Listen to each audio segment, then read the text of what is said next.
never got an answer out of Gavin yesterday. Did we ever figure out who was in the studio in here over the weekend? What was it?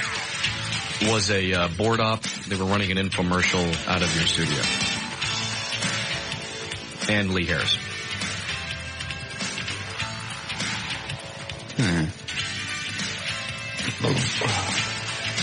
What happened to the regular studio? Apparently the right channel in the control board in that studio went down. So? In order to fix it the best way they could, they had to pull the amps out from underneath it and then put the board op in your studio. Okay. That's all I needed to know. And nobody called us why? That I still don't know.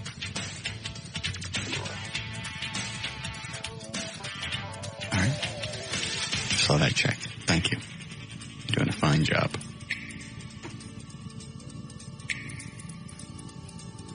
Was anything missing in here? Nothing I'm aware of. I looked around since I knew people were in here. Checked the money cup. It seems low. That's probably O'Malley. Well, we may have bought some stuff. There's only $5 left. My money's on O'Malley.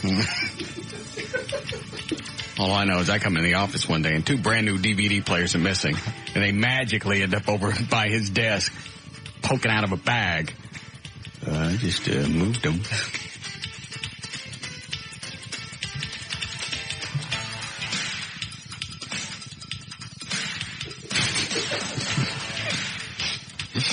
All right, everything else was all right, though? Yeah, apparently. Okay. All right, you ready to go with news? Sure.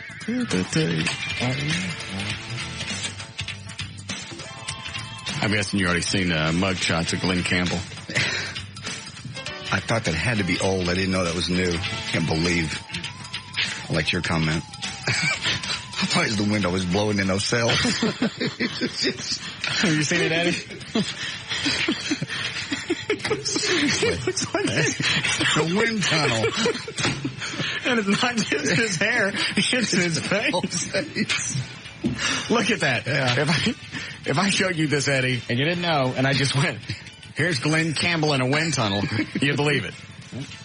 Yeah.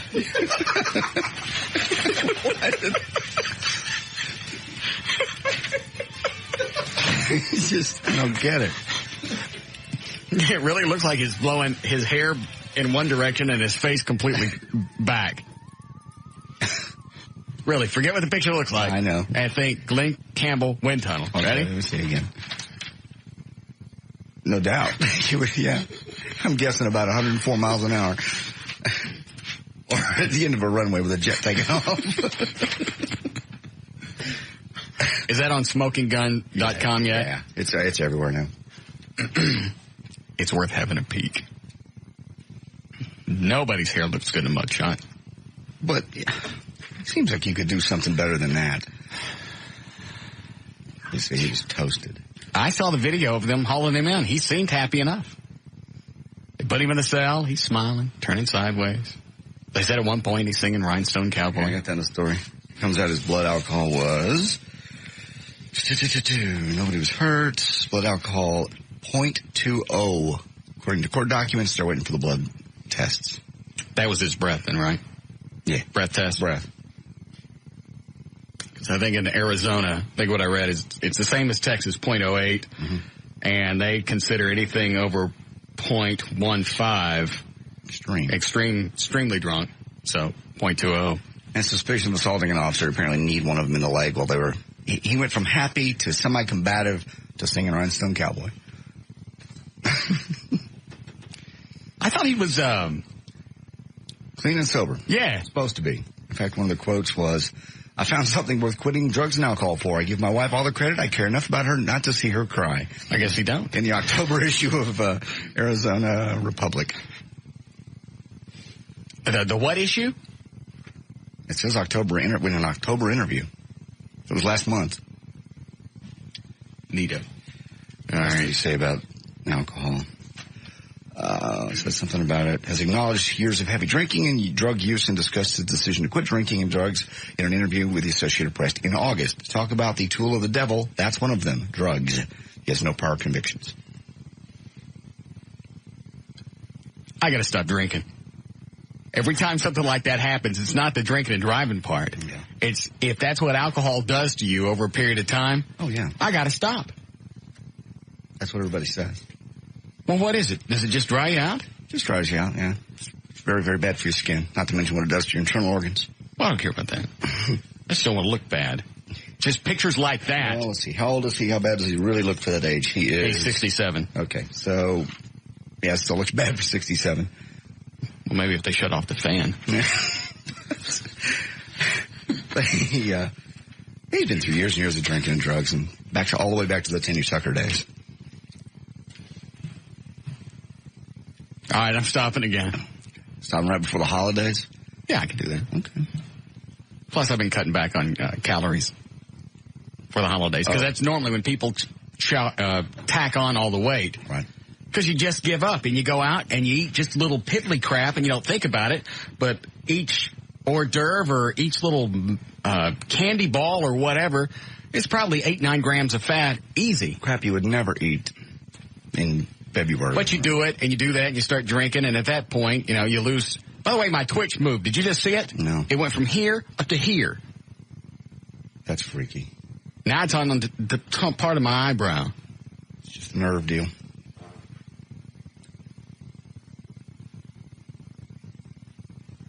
Can't wait for it to hit my eyeball. Why? Who knows what that's going to feel like. Anyway, so you're drinking and you're eating all this crap and you think, screw it. And you have no idea what you've taken in. I'll bet a lot of people take in as much fat on Thanksgiving Day or at a Christmas party than they would be supposed to. Yeah. Or should have for an entire month. Probably. And you do it just saying, it's Thanksgiving. Well, then come January, last year I did it. I'm just as bad. I went to my sister and she cooks like as nobody, she's skinny as she can be. They eat it. And there's the whole family on toot? Nobody does toot. No. How they stay skinny? She's into yoga and exercise. Oh. But they only do it during the holiday. They do it when my kids are there. But there's nuts sitting out, there's candy, there's cookies, and you walk by and you just nibble, and by the end of the day, you don't realize you've eaten 4,000 calories just in crap. I didn't count the meals. And I put on 8-10 pounds in about a month last year. I'm not going to do it this year.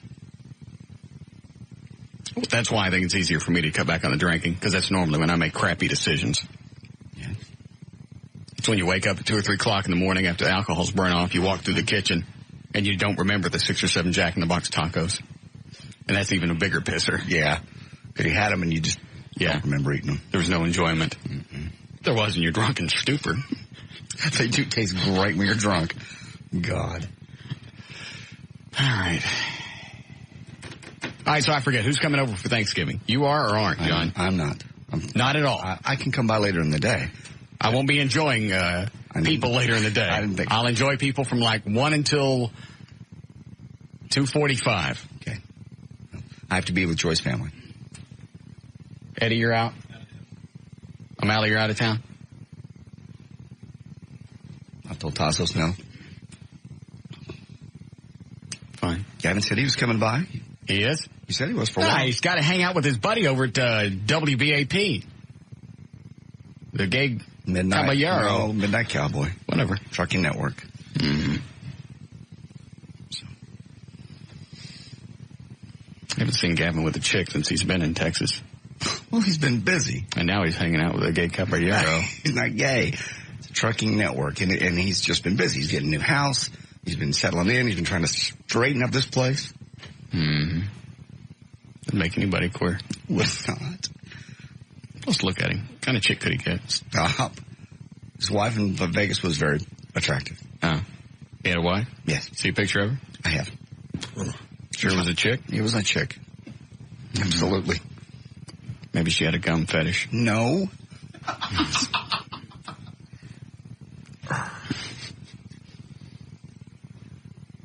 What? Nothing, just, he's such a nice guy. I like him. I do too. His mouth makes me laugh. All those gums. I know. Wasn't even enough room left for teeth. No. Little bitty ones. Yeah. He's got tiny ones. Baby teeth. Yes. Hope they don't fall out. No. Okay. Yeah. Sometimes I just sit in his office and watch him smile. I just can't look at him anymore now without looking at his teeth, thanks to you. Lots of gum. And kind of teeth just to trim it off. Very attractive. All right, you ready to go? Here we go, 3:25. J.D. Ryan's on Live 105.3. Thank you, Russ. Brought to us by Miller Lite. This hour of the Russ Martin Show is brought to you in part by Miller Lite. Tuesday, November 25th, 2003. Jenna and Barbara Bush are 22 today. Christina Applegate, 32. Amy Grant's 43. And Ricardo Montalban is 83. Former Dallas narcotic officer found not guilty today of charges that he lied about a scheme in which drug informants planted fake drugs on people, sending dozens of innocent immigrants to jail. Senior Corporal Mark De La Paz was the arresting officer in several cases that were dismissed after tests revealed the purported drugs to be actually gypsum powder and other illegal substances. Jurors deliberated 5 hours beginning Monday before reaching the verdict. And this could be one of the worst flu seasons in 30 years. Thousands more people dying than normal in a normal year because they failed to get vaccinated. In the average year, the disease infects up to 20% of the U.S. population, killing about 36,000 Americans and hospitalizing about 114,000. They're recommending that you get immunization or a shot, either one. I thought Fentner was going to give us our flu shots. He was going to come on and do it. What happened? Did he mention any type of side effects? And I don't mean the fact that you get you get a case of the flu, which you don't really. He had mentioned something else and was going to hold off on the flu shot. I can't remember what it was, though. You're right. See if you can hunt him down there, Dan. Thank you. I want a flu shot. I want one of those guy thingy shots and a B12. Testosterone. You know, one of those. Some sprinkles. Go ahead. Well, that'll bring up your immune system for the winter. Los Angeles City Council back in action. You'll remember back in September, the City Council required all strippers to stay at least 6 feet away from customers, basically killing lap dances in the VIP rooms. Well, the people have fought back and threatened another one of those California recalls. The city has backed down. The two sides reached a compromise. No VIP rooms, but once again, table dances are legal. Wonder why the topless bars here haven't done something about that. Well, maybe they didn't even really get behind the recall thing of Miller. Nobody really did other than the black community. And I hear yesterday came up short. I don't know how many signatures. Anybody know? Yeah, a little over 40,000. They got that close? Yeah. And they needed what, 72,000? 73 something. Okay. But they can do that. They can start a campaign every 60 days, right? Yes. Start again.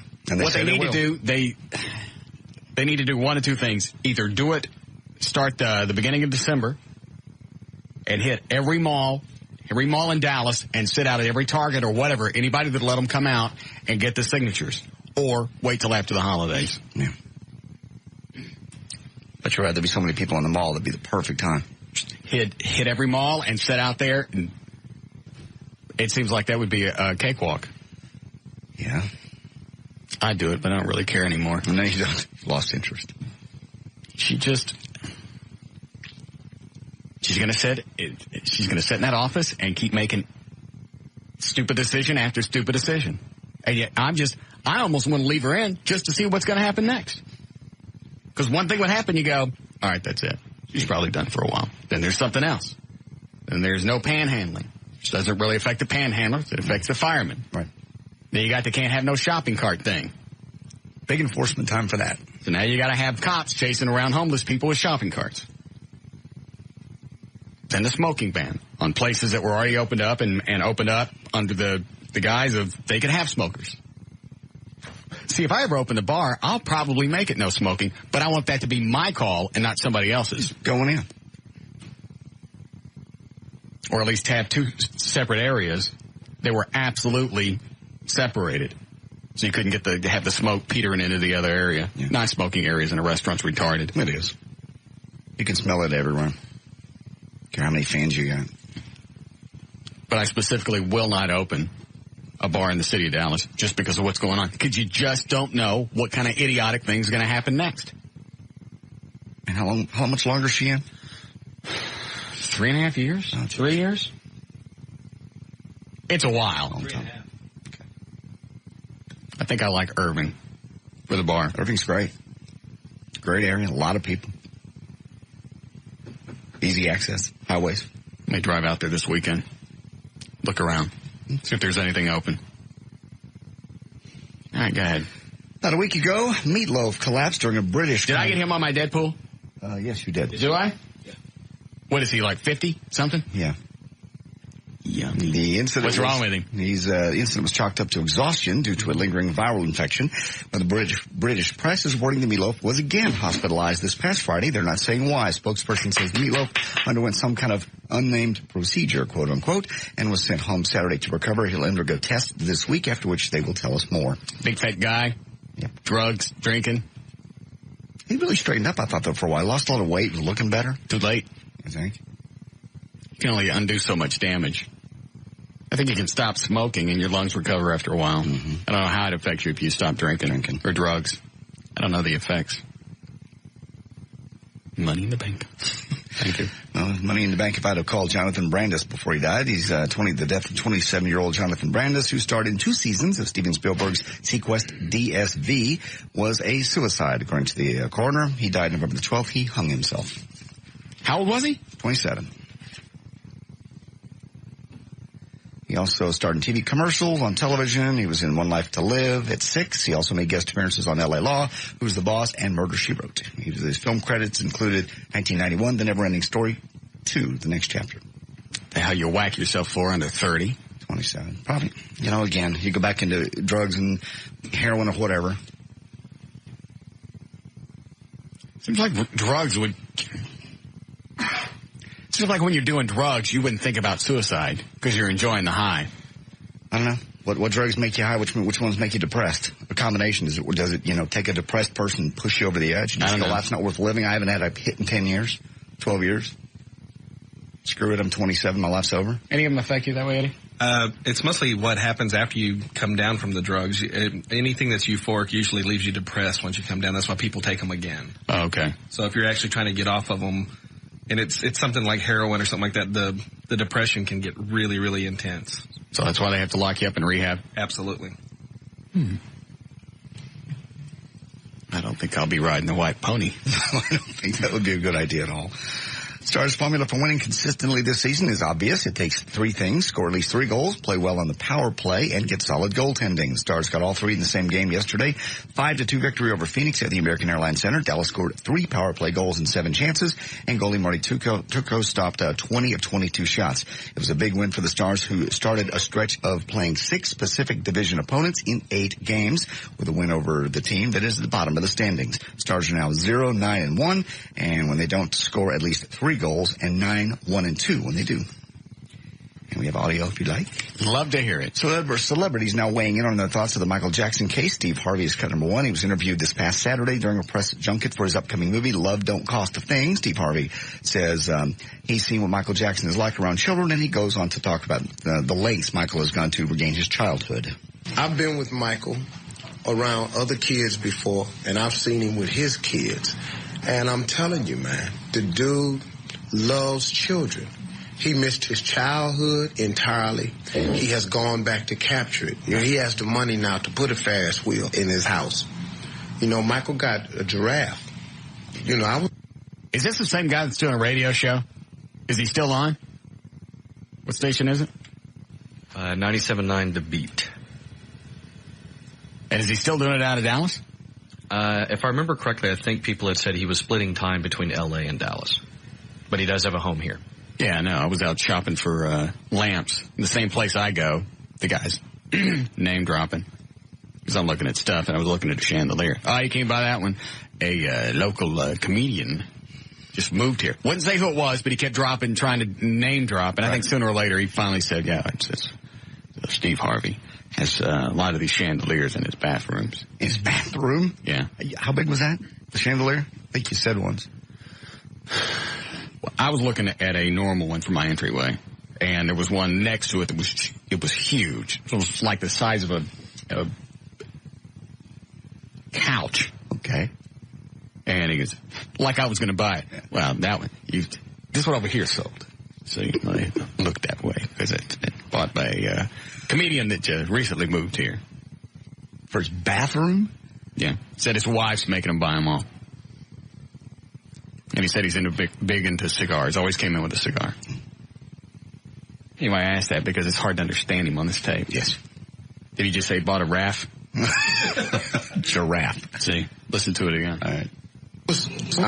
I forgot a giraffe. Maybe he did say. You know, I was like thinking pony.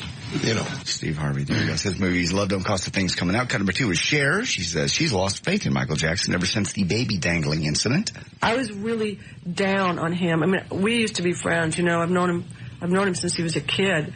But dangling that baby over the thing for me, that was kind of that top. You know, that's the breaker. That's the straw for me. She's got a new movie coming out, too, called Stuck on You pretty soon. And cut number 3, Bruce Almighty coming out on video and DVD today at a press conference. Jim Carrey says there's a message in Bruce Almighty as well as the wonderful thing about as well as a comedy. This movie in particular is it has, and we kind of did that with Liar Liar too, which is it had a very serious notion underneath it. It was comedic in every way, and it allowed me to go incredibly crazy. It allowed me to go off the deep end, but at the same time, there were real solid ideas, and, you know, the idea that all of us get to a certain point where we're screaming at God in our own way and saying, why are you doing this to me? And it's always us, and we always get to a point, you know, hopefully, where we say, oh, okay, that's what I had to learn. Okay, but it's sometimes... Shut up. Bruce Almighty out today. Jennifer Aniston was asked, cut number 4, if she's a religious person. She's also in this movie. I'm not a religious person at all, but I could try to hope to consider myself a spiritual person, and whatever that means to the individual. So I kind of liked the idea of what this movie was, you know, what it was saying. And finally, Bruce Almighty, there's a scene in cut number 5 where Grace, who's Jennifer Aniston, tells Bruce, who's Jim Carrey, she's noticed some physical changes about her body since he got it out. Honey, last night was just heavenly. I know. I mean, I know. I woke up this morning and I felt like my boobs were bigger. I mean, do they look bigger to you? What? No. Bigger. Oh, come on! Look at them! Please. They are definitely bigger. I mean, look, they feel huge to me. Bruce Almighty's out on video and DVD for the weekend for your Thanksgiving. There's news. Sorry, I'm JD Ryan, live on 105.3.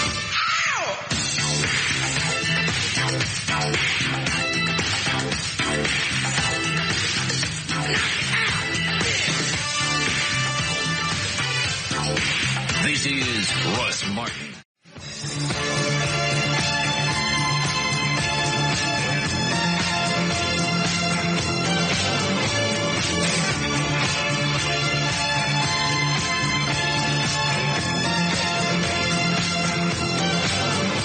All right.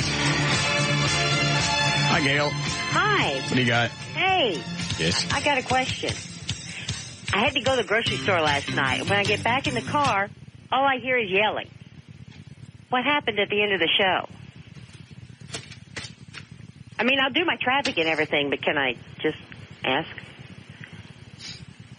I've decided to let it go. Well, that may be good, because y'all sure were yelling a lot. You've decided to let it go. Yes. Well, I don't know whether to kill myself or be happy. Why? Because normally when you let something go, that makes everyone's life into a miserable hell. Have I seemed happy today? Yeah. I don't mean anything. That means I've let it go. That big tiger was happy right before he took Roy's head off, too. Just singing a happy tune. It was just, sometimes things happen. So Gail's the only one that's called about it. Obviously not that many people caught it. It was after 7 o'clock. Maybe they thought Liz Wilde was on. I don't know. Well, first I thought the station had gone dead. I hear nothing but dead air. And then I hear yelling. So yes, there was quite a bit of dead air. Yeah. I had to... I mean, it's to where I actually started counting. It was a lot. I don't even know how much it was. I hit the delay 3 times. So that peeled 8 seconds off the signal. And then I had to leave the mics off in the studio because somebody couldn't stop cussing. And I had to wait for the delay to rebuild. So I don't know how long that takes. Oh. Everything's okay now? Somebody shot something, fireworks. I've decided to let it go. Well, then let it go. But she asked I didn't say anything. I shouldn't have asked anything. It's quite all right. I should have just said that I have diamond, shamrock, just breaks, and true beginnings. Okay. Your out cue is... Meet here. Diamond Shamrock. Drive in for performance gasoline and zip out with your favorite snacks and drinks. Diamond Shamrock. Drive in, zip out. Just Brakes gives a pro rata 50,000-mile warranty on everything they do, and they offer same-day service. Just Brakes. Just stop and think about it. Are you ready to begin the right relationship? Visit TrueBeginnings.com and take our unique 99-factor True Compatibility Test. TrueBeginnings.com. Meet here. On westbound 635 LBJ at Coit Road, there was a wreck. It's just cleared, but left some bad traffic in its wake. Big bad backups in Fort Worth. Northbound 35 before 121, the left lane blocked by a crash. Traffic backed up past the Mixmaster to Hattie on the South Freeway. On the Dallas side streets, east-northwest highway at Shady Brook, which is just east of Central Expressway, there's an accident. And this is also brought to you by Kohl's. Get to Kohl's at 5:30 a.m. this Friday for incredible early bird specials till noon only during Kohl's after Thanksgiving sale. Kohl's. Give happy, give happy. I'm Gail Lightfoot on the Alternative Talk Station, Live 105.3. Thank you, Gail. Windy, kind of cool. Mid-40s for the low tonight, then warming up. It should be beautiful for Thanksgiving. 68 tomorrow and sunshine. We have 57 degrees and windy now at Live 105.3. Dan, open your door. See if Gavin's in his office.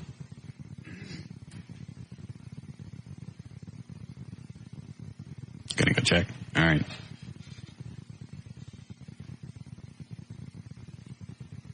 He is. Does he have the radio on?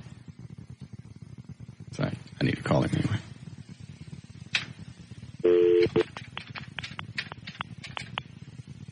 Not yet, Eddie. Line 100, line 105, this is Rainey. How may I direct your call?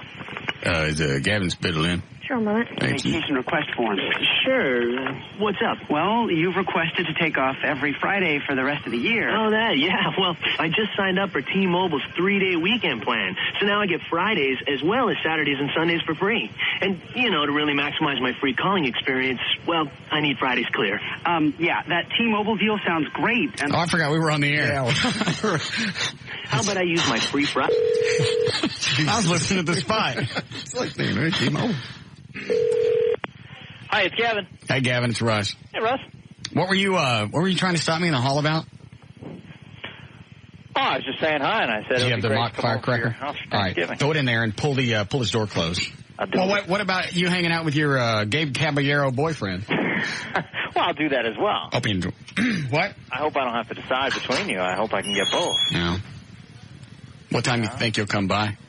I don't know. Jesus Christ! Ah! Jesus!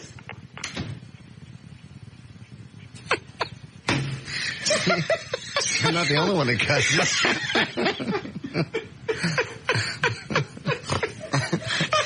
Somebody has a potty mouth. Besides me.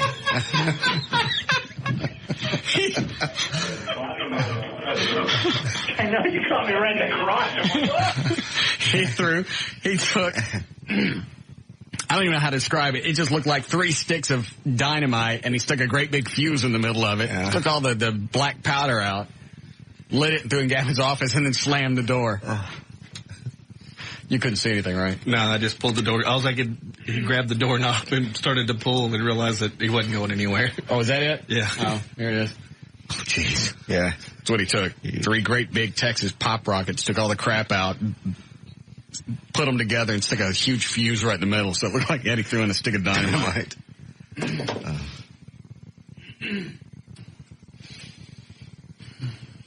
See, now he wants to come over for Thanksgiving. Sure. He also wants to go out with that optometrist chick that I went out with. That's good. You're done with her, right? Yeah.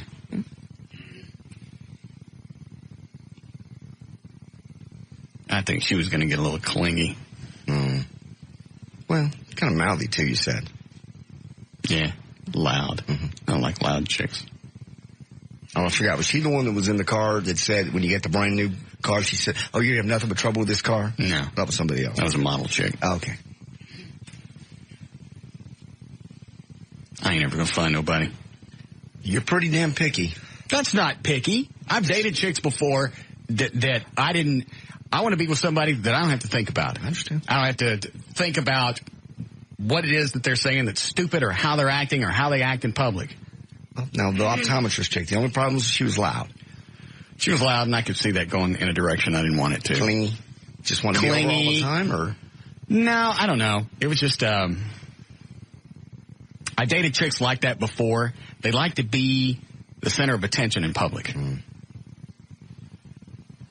And I don't, so the two together don't really mesh. They like to be little social butterflies. Talk to everybody at the table. Nice and loud. Is that flirty? Guys or girls or everybody? Yeah, kind of a lot with guys. Kind of flirty. And then guys misinterpret it. She was like that around Gavin, and now he thinks that she wants some of it. I went, you take her. Chicks don't see that. They think when you talk to a guy, that means, hey, you want some of this. I mean, guys see that. Guys think that means come on to you. Right. Chicks don't see that. You're talking to me. You enjoy me. Right. You're asking about me. You're telling me stuff about yourself. Obviously, you dig me. Maybe it's my fabulous meaty smile. Gavin. Right. Flossing is so easy. Yes. It's just, yes. It's a little travel toothbrush if you ever need.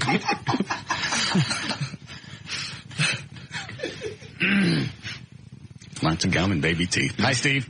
Hey. Yeah. What's going on? Nah. Say, we want to know what's going on. You and JD. Nothing going on. How come you was hitting the mute button yesterday? There was stuff you didn't need to hear. Yeah. Tell us what was going on. We're curious. JD just had a moment and we decided to let it go. Yeah? What? So you're not going to make it public? No. Oh. Well, you don't have to be hitting the mute button on it. Yeah, with things. There are just some things that can't air. JD just had one of those moments. And then, so you forgave him now? Yes, I have. It's all in the past. Bull. It'll come back. You are such a chick when it comes to this crap. It's going to come back and haunt me. Why would it haunt you? From now, because you know it will. Say, we all feel sorry for JD. Yeah. He just wigged out. It was just one of those moments. I just wigged out. Yes, you did. I didn't. Yeah. Yes, you did. You say GD twice, S and F on the air? Yes. Well, what would you call that? That's either wigging out or a blatant disregard for the FCC license. I was. What's the word? You wigged out. No. I was motivated to wig out. I didn't think about those words. That means you wigged out. Well, you did something to make me wig out. I didn't. Yeah. Russ Martin, take some responsibility for that, what happened last night. You are such a chick. You are. I am not. I decided to let it go. You're never going to let this go. Steve's the one that called about it. Cut it, Steve. Yeah. Cut it, Steve. It's Steve's fault now. We're arguing. I'm not arguing. Okay. I'm happy. If I was going to be pissed, I'd be pissed off for at least a week and a half. All right. So which one was it? Did you wig or you didn't care? A little bit of both. Well, certainly I care. I know better than that. I wigged, but I was a word. You were out of control. I was motivated to be out of control. No, you weren't. Nobody's ever motivated to be out of control, especially when there's no imminent danger. Back when Rob Riddlemoser used to do it, you thought it was funny then. I still think it's funny. And you thought it was funny. But why was it not funny yesterday when I did it? By accident. I didn't do it on purpose. I know better than to scream those words out. But you kept doing it, and I kept hitting the delay, and I ran out of delay. It all happened in 3 seconds. It happened more than it happened. Give me the audio. Let it go. Do I have the audio? Let it go. I thought you were going to let it go. Why do we have the audio ready? You were going to let it go. I was. Well, why do we have the audio just happen to be ready? I don't want to hear this again. It was very uncomfortable. It should have been uncomfortable. Last night. Why didn't you sleep well? You didn't ruin your show. I take responsibility for what I do in here. But you also started that. Eddie threw a... I thought we were going to let it go. What are they called? Yeah, Eddie threw a whistling chaser. I know, on your command. And obviously, it thought one was in your bag. Okay, well, that's funny. No. No. Did it go in your bag? Yes, it went right in my bag. And you wigged out. Yes. Well, so what? It's not going to do anything. There are kind of things that could get burned up. The only thing burned up is that cup you gave us. Okay. Well, it could have burned up something important. Like what? Well, you don't know what I had. They don't start fire. Those don't start fires, do they? Well, they could burn up papers or pictures. No. Eddie just said no. Well, let's throw in your bag. You throw anything in my bag. Everything in my bag's replaceable. I wouldn't do that. And you bring out the handgun going, well, this was what was in there. I don't know everything goes to my mind in 1 second. So obviously, with the words that I was saying. You wigged out. You started it. I didn't start anything. You take no responsibility for what happened. No, we do it all the time. But and we laugh when we do it to Billy. We laugh when we did it to Rob. We laugh when we do it to Gavin. Why is it funny when you do it? We do it to you. You got mad at me because I cussed. You cussed several times, and you almost jeopardized our license. That's what I'm pissed off about. I had to shut the mics off because you had run out of delay. I couldn't even turn them back on. I was ready to let this go. Never ready to let this go. I know. I knew too. But is it cut one? Yes. Oh, Jesus. You really pulled this audio. And luckily, there was a chick that was outside with a camcorder. Right. They caught the audio, even though nobody else heard it. She caught the audio of what was going on when the mics were off. Well, you can't air it. We bleeped it. We had to clean it up. The audio was really bad. We bleeped it. We digitized it. Yeah. Cleaned it up a lot.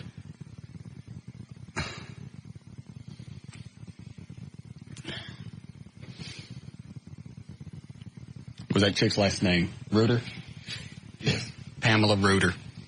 What's she doing out there? I don't know. She's just videotaping. So now we're going to listen to the... No. We're going to listen to the Pamela Reuter. Ted. No. I look funnier on paper. Let's down. Can we let this go? So, what do you want to hear first? Do you want to hear the original, or would you like to hear the original I don't want to hear with the Pam Reuter stuff? It's a very uncomfortable moment all the way around. And thanks to Doug or whoever bringing it up. Is it uncomfortable to listen to? A little bit. Yeah. Is it really? Well, I mean, it becomes very intense at the end after the dead air. Do I not want to hear it? It's going to piss you off again. Don't do it. I'm already pissed off. I was ready to just set it free. The hell you were. And you're trying to blame it on it. You're trying to blame something you did. Yeah, you're trying to blame something you did on everybody else. I said the words. Mm-hmm. But I was. What's the damn word when you push to do something? Nobody pushed you to do anything. You made that decision. You chose those words. Decision. I might say you blasphemed twice. I did not. Yes, he did. You blasphemed.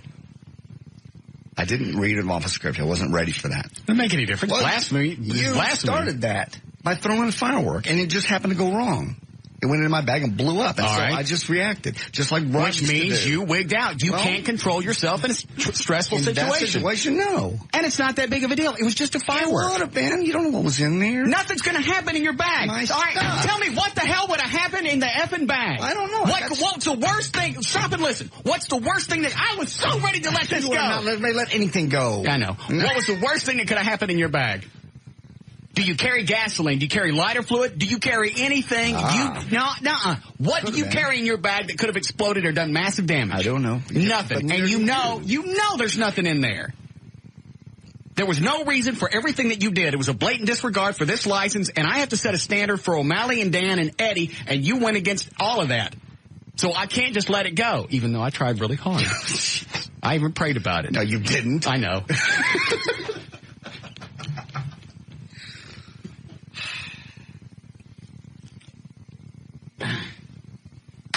We'll now play the tape.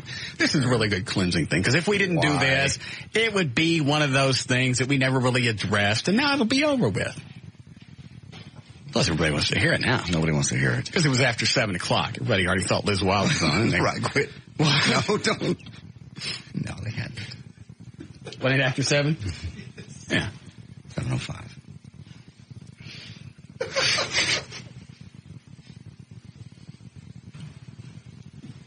Mm-hmm. What is it, track number 1? This is the regular one. Okay. Which one do you want to hear, the original, or you want to hear the Pam Reuter version? You choose. You.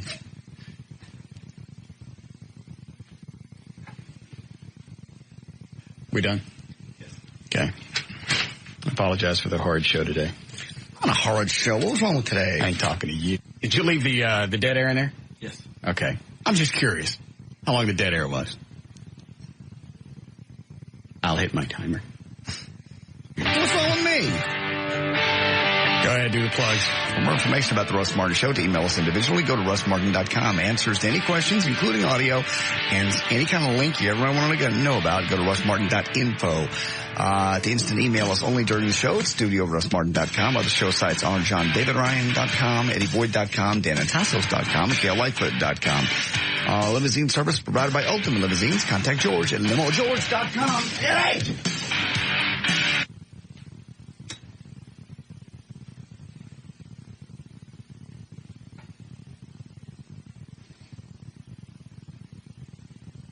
It's 10 seconds right there. Mm-hmm. 13, 14, 15, 20 seconds. 25. All right, the mics are back on. You cuss that way one more time, and you shut up! I didn't do it on purpose. You said. It's kind of funny. I think I can lighten this up, and we still get the thrust of it. One moment. You cost me 30 seconds of dead air. No, I died. I cost Liz that. Oh, yeah. Do it again and don't come back. I didn't do it on purpose, but you know what? Do you know the mics are on? Yes. Do you know that we're on the but air? You know what? Well, then you shut your mic off. Right up against my weapon. It's not going to make it go off. It's not very smart. It didn't do anything. You cuss like that again and don't plan on coming back. I won't. Live1053.com's everything else. Gee, what a way to end the show. I'm sorry. It didn't do it on purpose. Obviously, I wouldn't do that on purpose. 3 times. I wasn't doing it on purpose. Is that it? That was it. All right. And now, cut number 2. Which is? With the audio that we were able to replace. What you actually said during that dead air break. I didn't say anything except arguing with you. During that 30 seconds of dead air.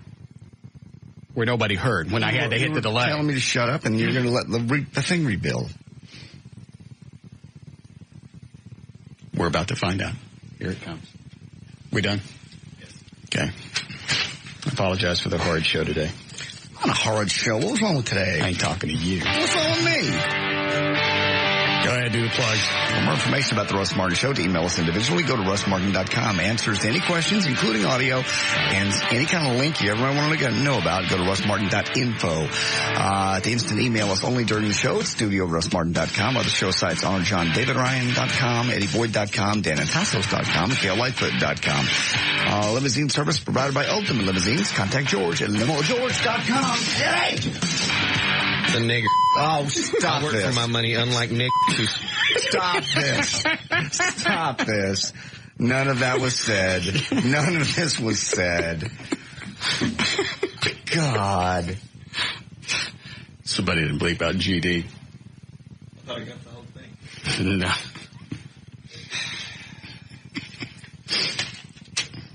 What a tirade you went on. I didn't. Let's hear what else you said. Yeah, Pam, who was it? Zapruder or somebody? Bruder.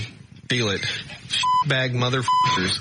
I'd complain to Siebert, but the filthy only looks at the bottom dollar and doesn't care about people. God knows that Gavin is too fucking stupid to do anything about it. Just look at his haircut and shit-eating grin. I bet I did say. I'm kidding. Is there more? Please. H. Christ, I really hate you people. Hey, where's the cash I had in here? I bet a Mexican took it and didn't have the common courtesy to leave some oranges or chiclets. It's the end of the show, and I'd like to go home before the goddamn Japs hit the highway, so I'd make the drive so miserable.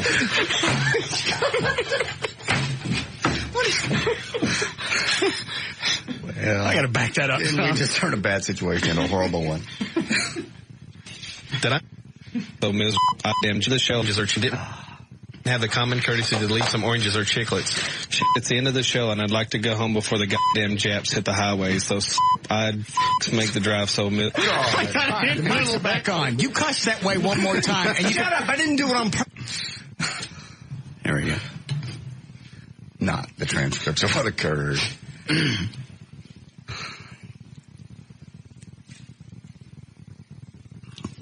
glad you're ready to let it go. All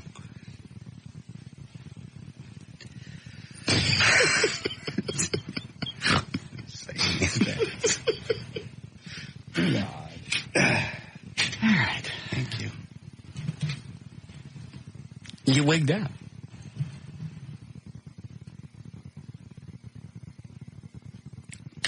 Obviously. That's pretty obvious. Never in my career said all those words at least at the same time on the air. I've said in 25, 30 years I said the F word one time because I didn't know the mic was on. So you had to pick yesterday to run through them all. Guess so. You feel better? No. Why not? Why would I feel better? Well, it's over. We let it go. Now we really do let it go. We got nothing else to do with it. Okay. Okay. You don't feel better about the whole thing? I'm okay. A little bit of time. I'll be fine. Time for what? I'm okay. I don't know what's coming next. Nothing's coming next. Well, if you do something else and I'm afraid and I yell out something, don't be mad at me for reacting naturally. But you did it once and you know to stop after the first time. You knew it and you just couldn't stop. You didn't hear the GD and then the F and then the S and then the next GD? No. You didn't hear all of that. No, then you wigged out. I did. That's a bona fide wigging out. Absolutely. There's no doubt. Clearly, I would never say those things on the air. Had I not had the presence of mind to shut the mics off, you could have lost the license. Uh-huh. And offended the black community and the Japs. Didn't say any of those things about any of those people. Except Gavin.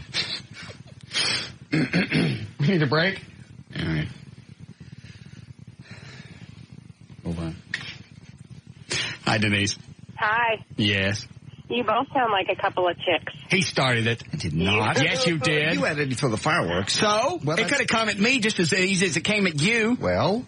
You sound like a couple of 12-year-old chicks. No, we don't. Yes, for some reason, the whistling chaser goes into JD's bag.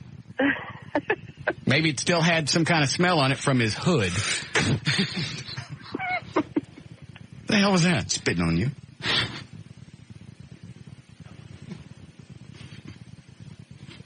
You couldn't just let the bit go. You had to end it with some kind of stupid-ass comment. Have you lost your mind? Why? I spit on you. Why is that losing my mind? Why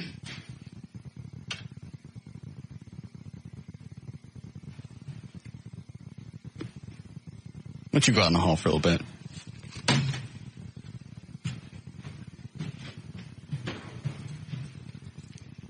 Has he seemed weird to you the past couple of weeks? Just really tense. I don't know if there's something else going on we don't know about or what. Because it was before his birthday. Yeah. And he was acting weird. And then he said he was okay. And now he's not okay again. I don't honestly, I mean, I wish I had an answer, but he just seems really tense. Like there's something else out there that we're not aware of. Nothing going on in the office? Nothing, I mean, unless it's something that I'm not aware of. Nothing, Dan? Everything else is normal? Comes in happy, gets all this stuff done? Well, today's obviously tense over last night. I mean, I think today was a little more tense in the office than... Why? We let it go. He didn't know that. All right, we'll be back.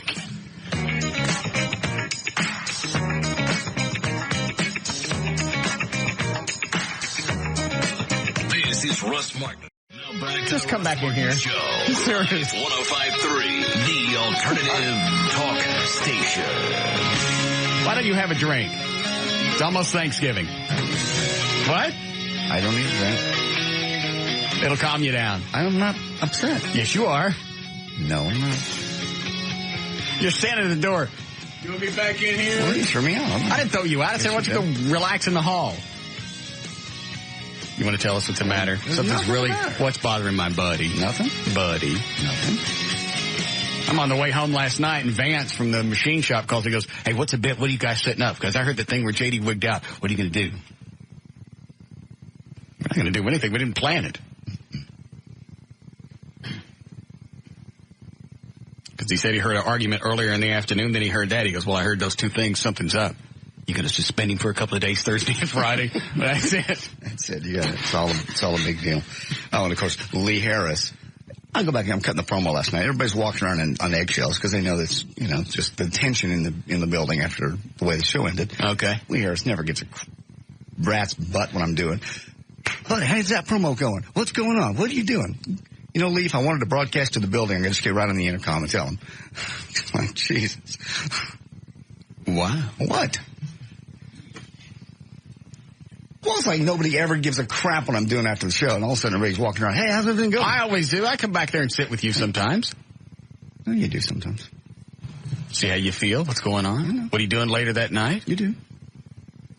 You're about the only one that's ever You make me out to be some kind of... Well, you were working out last night, but most nights you work out. But no, you come back and sit back. Nobody else does.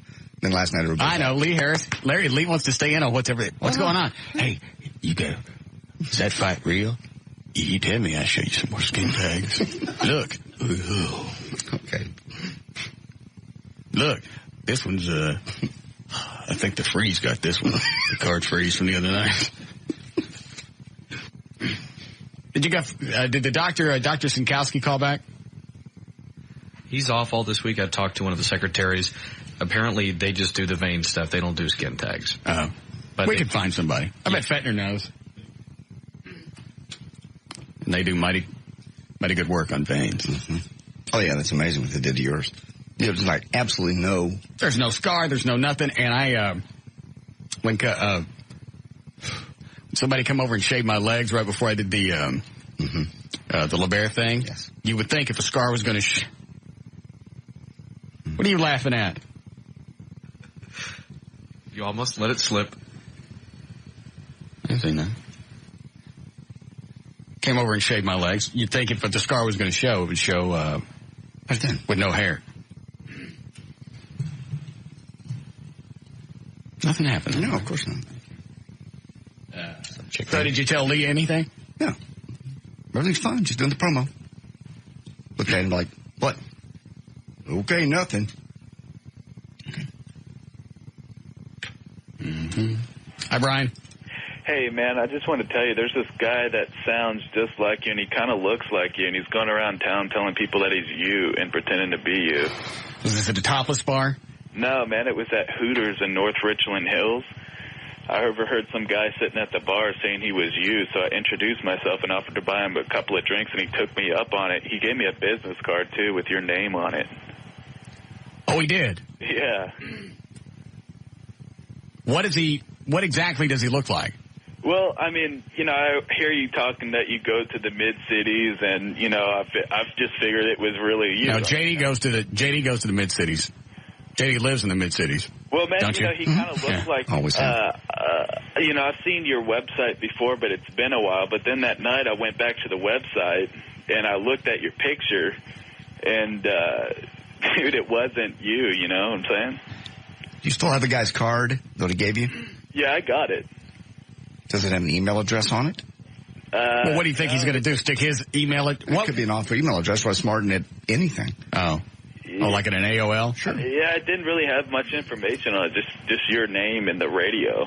Can you get me the card? Well, I'll try to get it to you today. I live in Keller, so it'd probably take me a while to get out there at this time of day. Can you, do you have a scanner? No, I don't have that. Hold on a second. They have scanners at, like, Kinko's? Yes. Are you anywhere near a Kinko's? Yeah. Whatever it costs, go in there and have them scan it and fax it to me. All right. Hold on a second. And this was when? Dude, it was last night, man. In North. And the guy says he's me.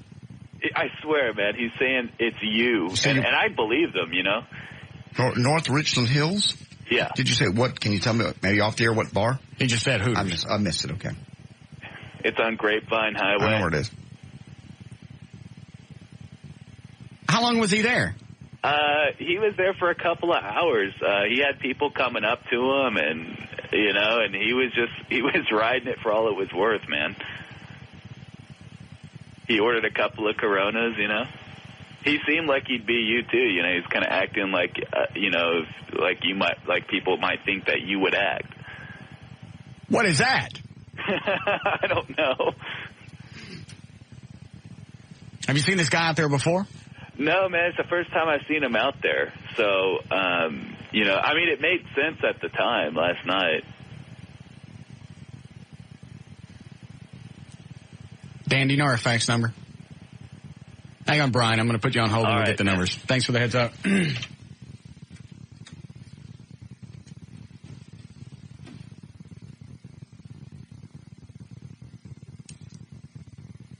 What next? That's happened before, but just never so blatantly. I've had people call and go, hey, yeah, a girlfriend of mine dates you. And I'm like, that was back when I was married. You know, people say that, but just never so blatantly that he's at a bar handing out cards. Yeah, which means that's not the... Now that freaks me out. The card... Somebody's sitting at a bar, and if somebody comes up and says, hey, are you Tom Cruise or whatever, and if the person's going to believe it, you milk it, fine. But the fact that he told this guy he was me and he's carrying around a business card, it means that's not the first time he's done this, and now I'm wondering what the hell else is going on. Mm-hmm.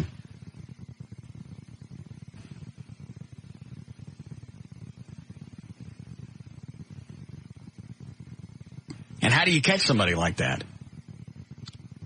Unless he goes to the same place all the time. I live down in that area. I go by and just walk the bar. You don't know what night they're going to be there, what day. You may not go to the same one all the time, just on the outside chance somebody's going to catch you. Because sooner or later, somebody's going to go, that's not you. And how illegal is that? What if I walk in a bar and a guy goes, hey, I'm Russ Martin. He doesn't know me. Do I call the cops? What laws is he breaking? I don't know. You know. Well, I'm just worried about something else happening. As long as he's not passing out a credit card with your name on it. I mean, you know. Let me ask Everett. Is this so?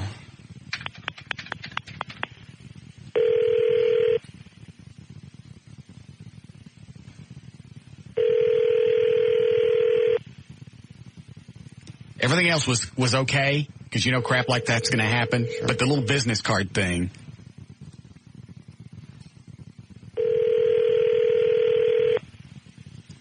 Hi, you've reached 21. He's not in. This voicemail, so please do not leave me a message after the tone. Thanks. That's the outgoing message you get when you're locked up in the hoosgow and you're trying to get the hell out. Don't leave a message because I'm not calling you back. Everett, call me on the hotline. Who else do we know?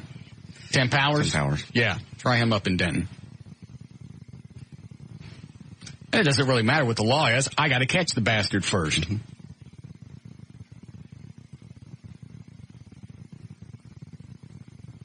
And the other thing is, what if he picks up some chick? Absolutely. Even if he just looks close to you, close to your physical description. There's a hotline. Whoever this is, you're on the air. This is Everett. Oh, Everett. Hey, there's some guy running around the mid-cities handing out business cards saying he's me. Is there any law that he's breaking? Laws. Well, yeah. Identity theft. Well, he hasn't, up to this point, we don't know that he's stolen anything. I mean, other than the obvious. I'd have to look at the elements of the offense. I mean, that's the first thing that comes to mind, but I suspect that it's probably covered. It's a relatively new law. But basically, I think, it goes beyond simply using false identification. I think if you assume someone's identity, that might as well be contemplated by the penal code. All right. I can give it some thought and get back with you. Well, I just had the thing that adds a whole weird factor to it is the business card, that he's handing those out, because obviously this was premeditated. He wasn't just sitting at a bar. Somebody came up and went, hey, you look like him, are you? And he went, yeah. Right. He's obviously done it before enough to where he went and either printed his own business cards or had them done. Yeah, I mean, obviously there's civil liability in terms of invasion of privacy, intentional infliction of emotional distress. Just those are the first two that come to mind. Criminally, let me delve into it a little bit and I'll get back with you. But yeah, the identity theft statute, I suspect, would probably obtain. And the other thing is, then you got to catch him. Well, yeah, you do have to catch him. And you have to catch him doing it. Yeah. Well, not necessarily. I mean, if you have witnesses, people to whom he's represented himself as being you, then presumably they could testify that, hey, that's the guy that told me he was Russ Martin. that would be sufficient. I mean, for a jury. All right, now if let's go this way. If the guy, say we get to court, and this guy fingers him and says, all right, that's the guy that said he was Russ Martin. What if nothing else was done? He just said he was him. He didn't get anything for free. He didn't buy anything based on my name or anything. He just said he was me. Well, see, that's why I need to take a look at the statute, because I don't know if that's an element of the offense or not. I suspect that it is not. My guess is the legislature drafted a statute that was broad enough to cover any potential scenario in which one person purports to be another, in whatever regard, because I think, the ultimate harm can be great regardless of the manner and means in which it's done. All right. Okay, well, let me know what you find out. I will. Thank you. I'll check it out. All right. All right. Bye. Yeah, on two? Yeah, Dennis? Hey, Russ. Yep. About 2 weeks ago, we was up at Mulligan's, me and a cop friend of mine, and there was a guy in there saying he was you. And I don't know what you look like, but my cop friend, he said that that was not you. He even confronted the guy and told him he was full of crap, Really? And, and the guy left. He had probably 8 or 10 people over there at his table, and, he was talking all about his Batmobile and Corvettes and all kind of stuff. And where was this? Mulligan's on Little Road there in Arlington. I believe it was on like a Wednesday night. Okay. Where is that in? Because I know where the Hooters is. That's over off of 820 or something like that by the mall. Yeah. This is over off of 20 and Little Road over by, it's probably 4 or 5 miles from Cooper, the Parks Mall there. All right. Thank you, Dennis. You bet.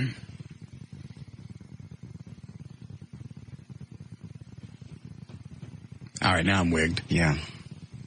That's only because something's going to happen. This guy's going to do. Wasn't there a guy running around at one point a few years ago saying he was a disc jockey? No, maybe this guy really was, and he raped some chicks. Yeah, it was a real disc jockey. Yeah, he was really on the air. Well, that's not very smart. No.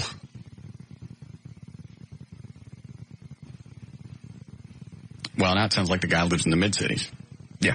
From South Cooper to Grapevine Highway.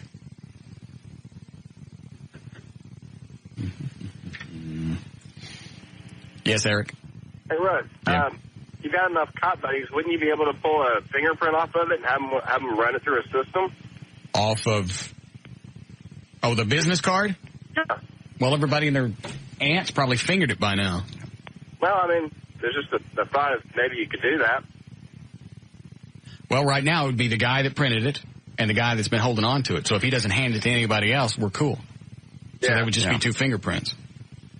Might get lucky. Yeah, because they did that in my neighborhood when I got some... thanks, Eric. When I got... I just got a letter one day that said, hey, nice house.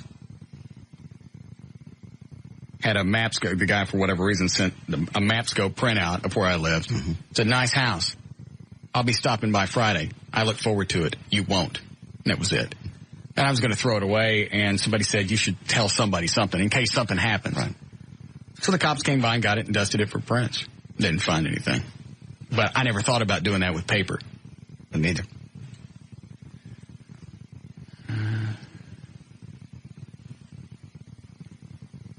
I don't know if I'm buying what's online, too. I'll take it. We need a break. All right. Yes, Carlos? Hey, Russ, somebody was on there the other day on Craddock about a week and a half ago claiming that they were walking around like you. He was on Craddock's show, but he cut him off before he could say anything. It was one of the little interns that's been giving away those KISS tickets. So I don't get it. Was somebody called in a Craddock show or somebody that supposedly... It's one of his interns who was out there giving away the KISS party tickets. Right. He mentioned something about going around the bars in Arlington claiming he was you. That's about all before Craddock cut him off and started talking over him. All right, thanks. I'm sure somebody else will call up and tell you the same thing. Sure they will now. Thanks. One more. Yes, Mo. Russ? Yep. Buddy, I swear, I live over in Fort Worth, and if I ever bump into this dude, I will bring him to you. I would like to have him. Yeah. All right, good. Thank you.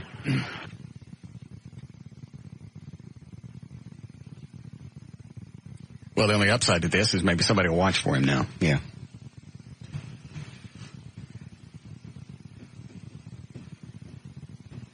Oh, Dan, is that guy faxing the business card over? Yes, he is. Okay.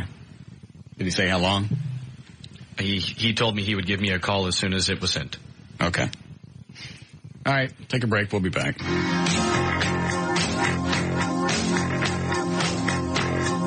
This is Russ Martin.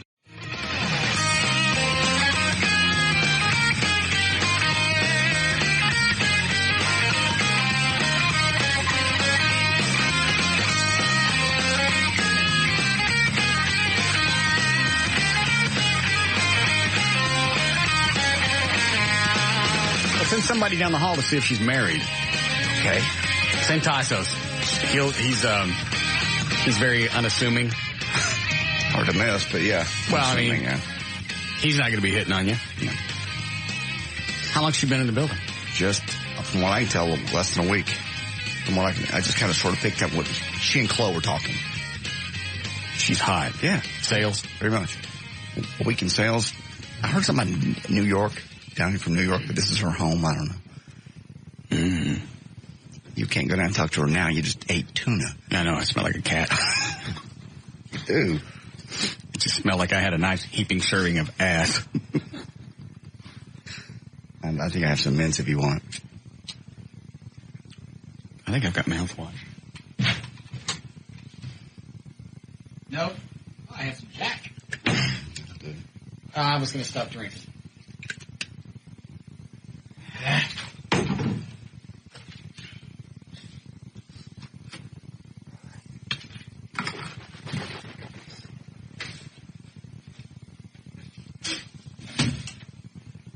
Smell me. No. Come on. We'll smell you. I'm sure you smell fine. There you go. Do yours. I still smell like cat. I got mints. Let me have some.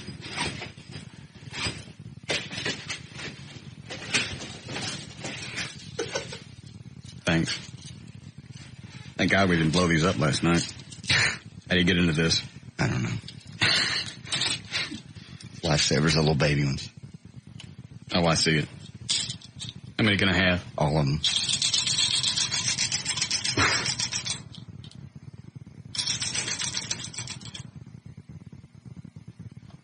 Thanks. Sure. Why do they make baby lifesavers? I don't know. They just did. They come in a life thing that looks like a big lifesaver, and it's a bunch of baby ones in there. I'm ready. You want somebody to fetch her in here? Dan, see if Tassos can get her down here. Take this. We'll do this. Hi, David. Hey, what's up, man? Yeah. Just thinking maybe that you might want to make sure people don't try and give this guy a check for the Listeners Foundation. I don't know if anyone's ever tried to do that to you in public, but... You know what they have? They've given me cash before that said, hey, stick this in the Police Fire Foundation. Well, I'm sure you would put it there, but, this guy won't. So, anyway, man, you have a good one. All right, thanks. I didn't think about that. Somebody has sent the definition of identity theft, if you care. Yeah, go ahead. Texas identity theft statute defines the fraudulent use of or possession of identifying information. A person commits this offense if he or she obtains, possesses, transfers, or uses the identifying information of another person without the other person's consent. Well, would that cover a business card? Yeah, identifying information. But here's the problem. With intent to harm or defraud this person. This is a felony with a conviction carrying a penalty up to 2 years in state jail, 5 years probation, $10,000 fine. I wasn't paying attention. What was the problem? The problem is intent to harm or defraud. I wonder what that covers. Oh. I just turned over. I didn't see her come in here. Hi. Hi. How are you? Good. How are you? Dandy. I just ran past her in the hall. I was going to open up my can of tuna. Whatever. Yes. How long you been in the building? Since last Monday. Sales? Mm-hmm. Which station? 105.3. Mm-hmm. How's it going? Great. Married? No. Boyfriend? No. Good. How old are you? 24. Oh. Has anybody in this building warned you not to come in here yet? I warned you about Russ. That's normally the first thing they tell him. Dan's nodding his head. What? Yeah, last week they were doing the sales Thanksgiving thing upstairs, and I went and got Eddie some pumpkin pie, and they're all sitting around the table, and she's sitting there, and they said, watch out for Russ. Once he hears you're here and new, he'll come looking for you. I'm just saying hi. It's okay. Hi. It's good. You ever go out with an older guy? Yeah. How much older? 10. Is that as far as you'll go? It is, isn't it? My dad listens to the show, so I... He and I have a lot in common. God. Oh, wow. Probably about his age. How wrong is that somebody that's, what'd you say, 24? Mm-hmm. 24, now officially could almost, well, I guess she could. If I had a kid at 18, she could be my daughter. Mm-hmm. I don't like that. Well, sorry. You drink? Occasionally. What are you going to do for the holidays since you're new down here? Attend all the parties. Who are you going to go with? Myself and my sales staff. Okay. You have any clients yet? No, I'm still in training. Oh, are you? Mm-hmm. What does training consist around here? Learning. Of? Sales. That's it? Osmosis style. Oh, I get it. So you just sit around and watch them? A little more to it. A little more interactive. But. Probably not the best staff to hope that you're going to pick up tips through osmosis. I'm sure we have some very good stuff. You got a better chance through fluoridation.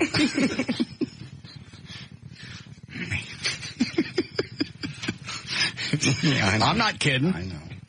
Probably the sharpest people upstairs are Rachel Pate, Josh, short bald guy.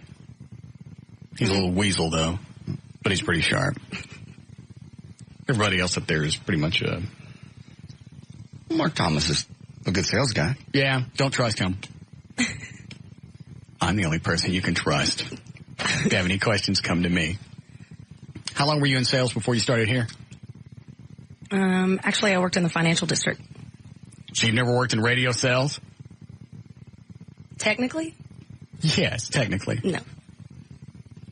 Sounds like Wayne Walker's back. Wayne would hire very attractive women, whether they had any experience or not. Didn't make any difference. But chicks can sell. If you got a halfway decent product and you go in with some halfway decent ratings, they'll buy anything from you. Yes, they will. So that's good. I hope so. It was nice to meet you. Same here. Will I see you again? Sure. When? The Christmas party. I'm going to a Christmas party. You're going to be there. So? Okay. You need a date for the Christmas party? Sure. You want to go with me? Sure. Are you serious? Could be. Okay. I'll check with you off the air. Okay. Nice to see you. Same here. Bye. Bye. Bye, guys. Bye.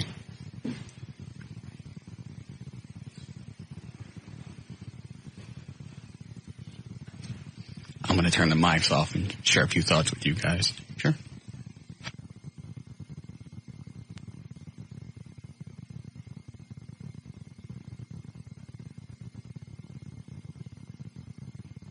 I would. I'd watch it come out. Oh, all right. All right. And I think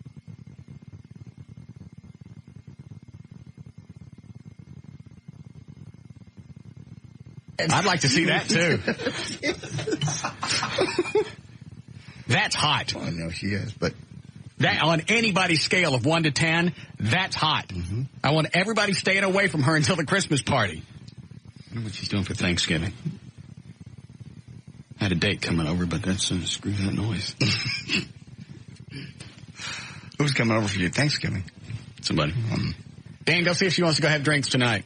I don't have to work out or nothing. That's hot. Mm-hmm. Very much. She seems pretty smart. Yep. Lived in New York on her own. Yeah, she didn't say why, though. Did she say financial? Maybe that's what she was doing. Financial district, yeah. Yeah. I like her a lot. I'd like to date her very much. Let's see. Maybe you will.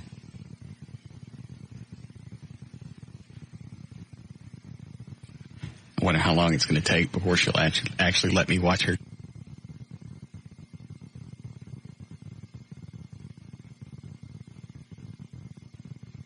Wouldn't that be fun? And if you got strong enough muscles, you can actually make it.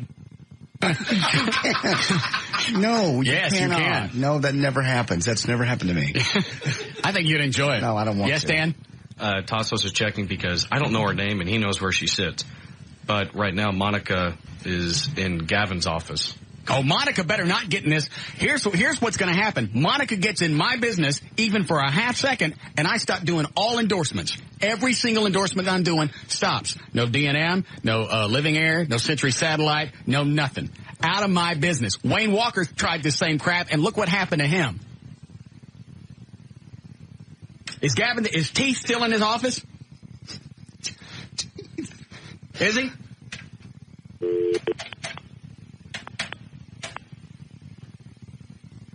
I ain't got time for that. Open the door. Gavin!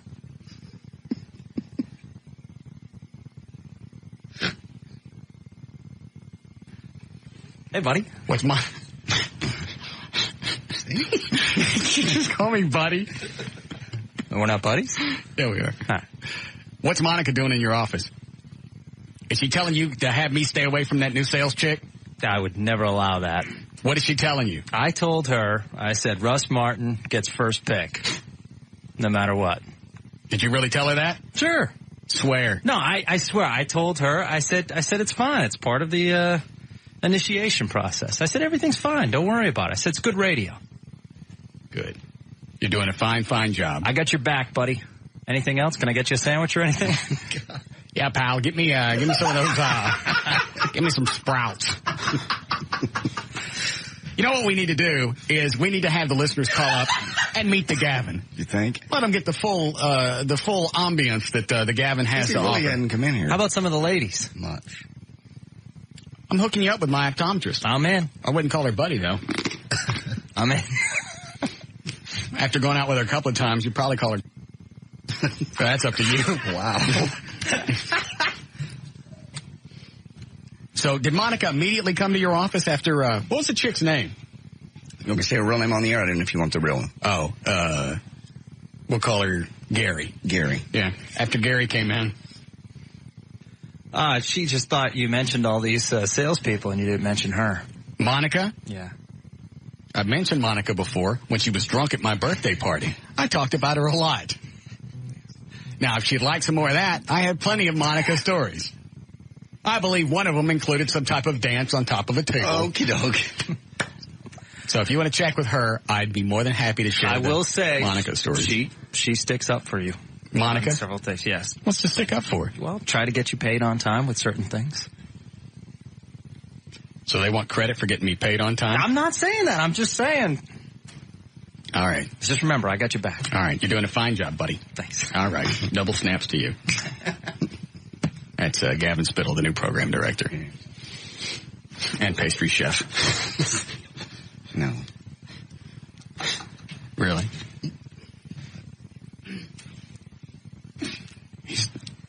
He's dumber than a bag full of sacks. No, it's not.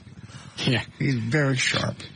You just intimidate him a little bit. How would I intimidate him? He's the program director. He runs this place. He's been the program director for many stations. Yeah. I'm just air talent in some new market.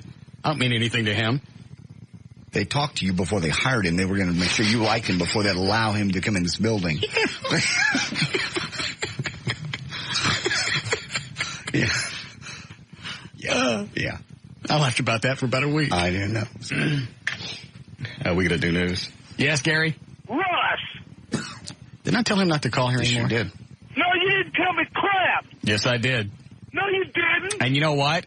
What? Why don't you just come on over, man, and try to do anything? I promise you, Russ. I promise you, Soupy Sales, I'll knock you out. I don't think I'd enjoy that. Why don't you just come roll my house like you said, you chicken? Oh, we're going to roll your house, and you're not going to like it when we're done. Let me tell you, leave my girlfriends alone down there. There's only one woman I'm interested in down there, and oh man, I'll tell you who it is. And you better leave my girlfriends alone. I went with you, Eddie, oh man. I went with JD and all you punks.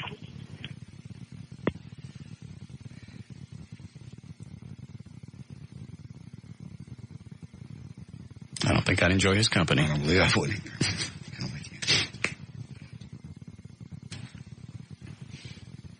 I wonder if his mom works, because we need to roll his house when everybody's gone. Yeah. He never has told us. Where they live, Mesquite? Something like that? Mesquite, Bald Springs? I'm sure we know cops out there. Oh, sure. Yeah, we'll roll his house next. And the only reason we're going to do it is because he won't like it. No, he won't. Give him something new to pee on. Well. How very exciting. Yes. All right. We have time to do news? You say yes? All right, here we go. Did you do a legal ID? Straight up 5 o'clock at KLLI, Dallas, Fort Worth, Texas. J.D. Rhines on Live 105.3. Thank you, Russ. Brought to us by Crown Royal. Crown Royal, blended Canadian whiskey, imported by the Crown Royal Company, Stamford, Connecticut. 40% alcohol by volume. Enjoy our quality responsibly, but don't drink if you're under 21. Southwest Airlines flight attendants, upset with a standoff in contract negotiations, took their case to the passengers today as the Thanksgiving travel rush began at Nashville International Airport. The holiday gathering was one of the several being held across the nation as part of an ongoing campaign to pressure Southwest to pay them better. The union says it's the first time in the Southwest's 32-year history that the talks with the flight attendants have gone into federal mediation. The starting wage for a new flight attendant is $14,000 and the median pay is $24,600 according to the union. It's overpaid. Oh. I'm not paying attention. Dan's typing me a message. Okay. So I don't get it. Yes or no? It would be Monica, Dana, and I guess Gary is what you called her? Yes. Okay. They've negotiated that they'll go if all three of them go. No, I don't negotiate. Now, if the chick wants that, then that's fine. But Monica's not in on it, and whoever else isn't on in it. Apparently, Monica's told her to say no. If Monica gets in my business, Monica won't be here much longer. And if she thinks I'm kidding, she can call Wayne Walker down at the Olive Garden. Yeah.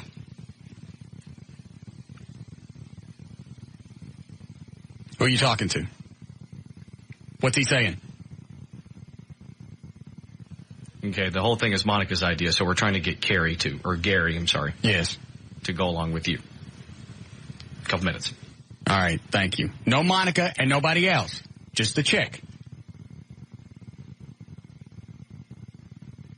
Cramping my Mac Daddy style. I realize.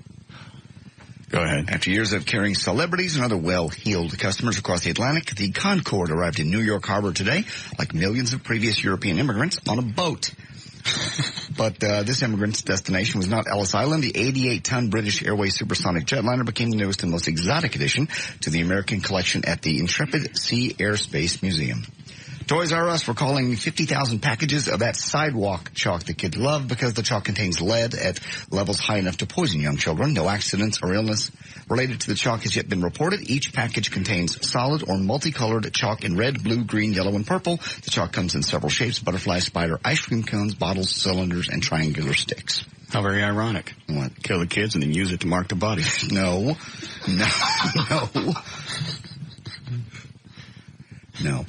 Now, pretty sure Michael Jackson's been expecting his accuser to come forward for some time. He hired his high-profile attorney many, many months ago to work on the case. New York Post says back in February, he obtained lawyer guy obtained videotapes and written statements from Michael's accuser and his mother, saying that Michael never acted inappropriately toward the boys. A so-called source says, quote, Mark has done all these tapes, has all of these tapes. These allegations could turn out to be just one major scam. Hold on. What is it now? She wants to know where to go get drinks tonight because she doesn't live very close to you. How does she know where I stay? I'm not sure if she knows, but she says that she lives downtown. Oh.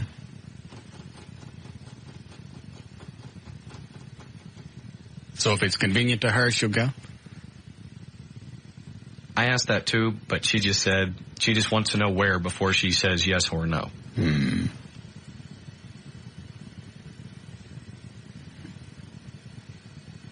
this place. You got it? I got it. All right. Perfect. I'll even pick her up if she wants me to. Downtown? Wow. Not really. Oh, I think so. You're missing your weekly dose of Jennifer Love Hewitt ever since Party of Five was canceled. Now, that's about to change. Jennifer just signed the deal to executive produce and star in a sitcom for Touchstone Television. Nothing's set in stone yet, but at least 2 of the networks are seriously considering it and very interested. Who said this quote? All right. There have been bad times and good times, and I've had religion to get me through. I think it's important that I've always believed in God. Was it George W. Bush, Pamela Anderson, Michael Jackson, or Robert Blake? Good times, bad times, always had religion to get me through. I think it's important as I've always believed in God. Sounds like something Robert Blake would say. Also sounds like something Bush would say. Who are the other two? Pamela Anderson or Michael Jackson. I'll take... I can't focus. What's going on in there now, Dan? Sorry. She says no. She wants it closer to downtown. Oh, she does? Yeah. Now, granted, she is surrounded by a bunch of the salespeople, so I don't know if she's completely thinking on her own. Go get her, bring her back in here. Will do. Thank you. George W. Nope. Pamela Anderson in a British TV documentary about how she teaches. When she'd have religion? I don't know. She teaches at her son's Sunday school. She says, quote, it's reading the Bible, getting out jelly beans, and setting the kids a good example. And sticking a great big tattoo in your face. I didn't mention that. But we have video of that. All right. There's a gentleman loose in Montana who enjoys mounting horses sexually. The Sheriff's Department in Flathead County, Montana, got a report of a naked man doing it with a horse last week. He managed to flee just leaving behind his boots and a bottle of hand lotion. His M.O. matches a crime earlier this week when police found traces of lotion around a kidnapped horse's rear end part. The sheriff was calling this a freak accident and a weirdo. He says a serial horse rapist is what he is, and he warns horse owners to stay vigilant. And finally, I'm just watching Dan. He's negotiating in the other room. Okay. He's got the two-way, and he's talking to Tassos, and Tassos is talking to her. I got one more, but it's 10 signs that she's a bitch from AskBen.com. You want me to wait till this is resolved? No, I'd like to hear it now. Okay. 10 signs that she's a bitch from AskMen.com. Number 10, she is self-centered. To a bitch, the only person in the world with any importance is herself. Others are merely warm bodies who get in the way of her selfish. Here she comes. All right, what's the problem? Who's getting in my business? Who's cramping up my Mac Daddy style? Nobody. What did Monica say? Was Monica saying something, Tassos? Absolutely. What was she saying? He keeps telling her not to go. Oh, she is? Yes. No, she's saying I have to put work before play. And I have work to do. And who better to learn stuff from than somebody that's been in this market? How long have I been here? 25 years. 35 years. Yeah. I know everything that you could possibly want to know. Ask me something about radio. My Twitch came back. Can you see it from over there? Yeah, I sure can. Where is it? It's right here. Top red, inside of your eyebrow. Means I'm interested in you. It's got nothing to do with being old or having a tumor. Well, thank you. Okay. Who better to hang out with than somebody knows this station? And really the only show you'll be able to sell. Very good marketing ploy. Absolutely. Who better to tell you about what I enjoy and what I don't enjoy, my aspirations, my dreams. I guess if they're your aspirations, then you would be. Thank you. Certainly would make it easier to sell the number one show in this market. Yes. Would. But that's up to you. Closer to Dallas. Why's it got to be closer to Dallas? Because that's where I live. Throw out a place and I'll let you know if it's okay or not. And who are you going to bring? Me. And? Me. All right. But we're just getting a drink. Yeah, I guess. It's no harm. No. What could happen? Nothing?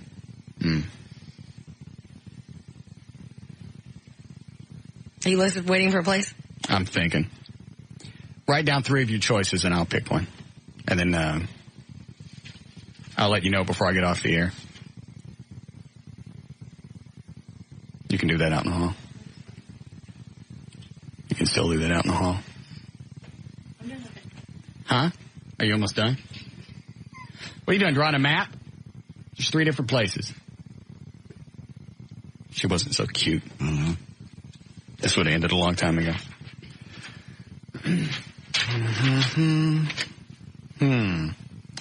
Oh. Isn't that third one, isn't that like a be seen place? Yep. Are you into stuff like that? No. Just want to throw you for a loop. All right. I'll pick some place close to downtown. Okay. I'll let you know. Okay, thanks. Nice to see you again. Same here. Okay. Goodbye.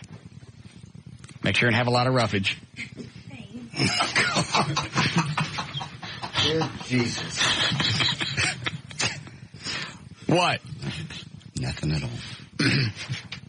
What are you laughing at, O'Malley? You didn't know what I said earlier with the mics off? I have an imagination. Okay. And I know it had something to do with eyeballs. I can read Capital Grill. What's that second one? B-O-N-A something. Bonash. Bonash? Yes. And what's his third one? Is that Club Zaza? Yeah. I see a problem already. All right, go ahead. All right, so number 1 to see if she's a bitch is what? She's self-centered. AskMen.com, yes. Very self-centered. To a bitch, the only person in the world of any importance is herself. Others are mere warm bodies who get in the way of her selfish pursuits. She is the only one affected by a tragedy. Number 9, she criticizes everything about you. Shame is a common tactic many women use to control their men. The bitch takes this to an extreme by making you feel inadequate in every domain. I had a chick I dated twice. Had her over the house. She made a comment about the kitchen, clothes on the floor. And that was it. But it was just the first time that she was over there. Because I'd come in from the grocery store, and instead of putting things where they belong, I just dropped them on the kitchen floor. Sure. I'll get to them later, or the maid can deal with it on Saturday. And when I come home, I sit on the couch, my clothes come off, and that's where they go, right in front of the coffee table. So she's making comments about that. How long are those going to be there? Well, until the maid gets here, or they disintegrate. Why? Do you always leave the groceries on the floor in the kitchen? Most of the time. That was a 2-date thing, and that was done. So go ahead. Number 8, she's cold-hearted. The bitch is typically amoral, adhering minimally to the ethical codes of society while transgressing everyone she can. All right. She's manipulative and scheming. Number 7, she expects to be treated like a queen. A bitch is usually a spoiled brat who simply refuses to grow up. She constantly expects car rides, gifts, and attention from you. Number 6, she slights you in bed. Not only does she not appreciate all the effort you put into pleasing her sexually, she also has the gall to ridicule you. They're all bitches.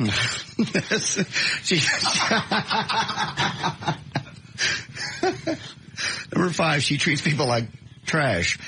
As someone who believes luxury treatment is owed to her, a bitch has no respect for those who do things for her. She's rude to people who work in the service industry, such as waiters and clerks. Number 4, she never pays, as she thinks it's others' duty to provide for her. She's a tightwad. Number 3, she bosses you around.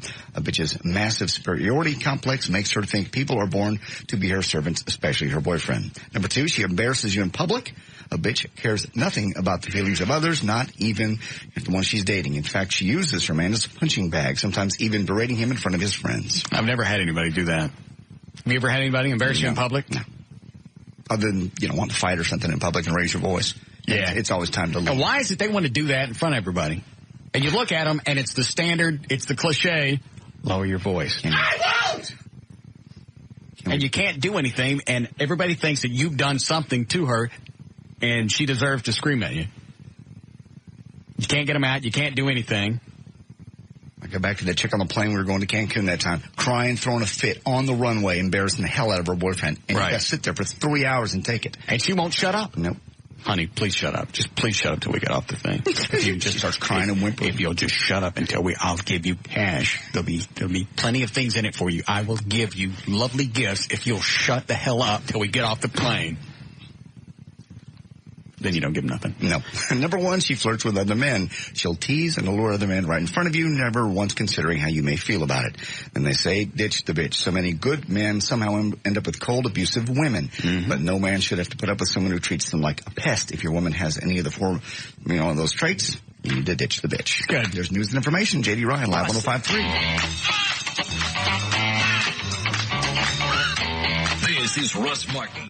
Live 105.3. Call Russ, who's impervious to all that surrounds him. Now at 214-787-1053. Jerome, I'm not going now. Why? Because I'm not going. Because Monica, the sales chick, got him. What is her title? She's local sales manager? Local sales. Is that what it is? Yes. She's telling the new sales chick to stay away from me. It's not her concern. It's not her call. So the big sales meeting with the Russ Martin Show where sales gets to hang out with us and ask us questions. Yeah, Monday. That's over. Wow. Okay. Hi, Gail. Hi, Russ. What do you got? Racetrack, KTXA TV, and Just Brakes. All right, your out cue is just stop and think about it. Racetrack, where the gasoline is 100% guaranteed. They're so confident in the quality of their gasoline that if their gas ever causes a problem with your car, verify it with a certified mechanic and they'll pay for the repairs. Racetrack gasoline is always 100% guaranteed. Win $1,000 in cash instantly from UPN 21. Just watch The King of Queens all this week at 5 p.m. Just watch, dial, and win all this week at 5 p.m. only on UPN 21. Brakes grinding? Call Just Brakes and ask about their 4-wheel friction reline for as little as $99.88. Just Brakes. Just stop and think about it. And the History Channel. See how military technology goes civilian on Tactical to Practical, Tuesday nights at 8, only on the History Channel. In DeSoto on southbound 35 at Wintergreen, you got a stalled car in the right lane with a backup to Ann Arbor. That's huge. Eastbound Woodall Rogers at Field, there is some debris in the right lane. Eastbound 635 at I-35 Simmons, there's a wreck on the shoulder with a backup to Luna Road. On southbound 35 South R.L. Thornton at Illinois, you've got the two right lanes block traffic back up to I-30 in the Mixmaster. And in Fort Worth on northbound 35 at 820, the wreck's on the shoulder, but the backup's all the way into the Mixmaster. This also brought to you by Ford. Peace of mind and great value. That's what you get with a Ford Quality Check certified pre-owned vehicle.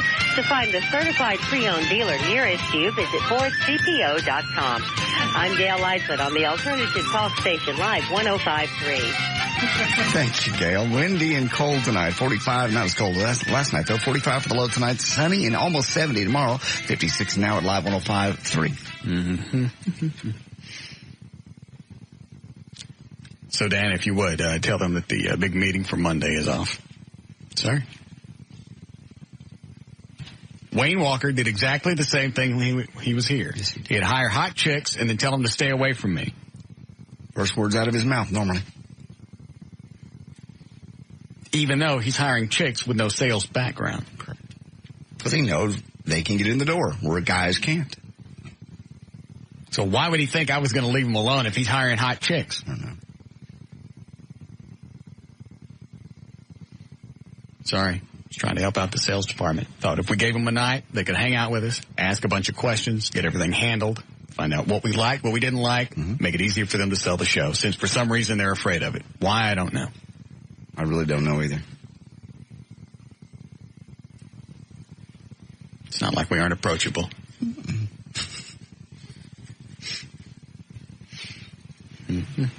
Oh, what was the deal with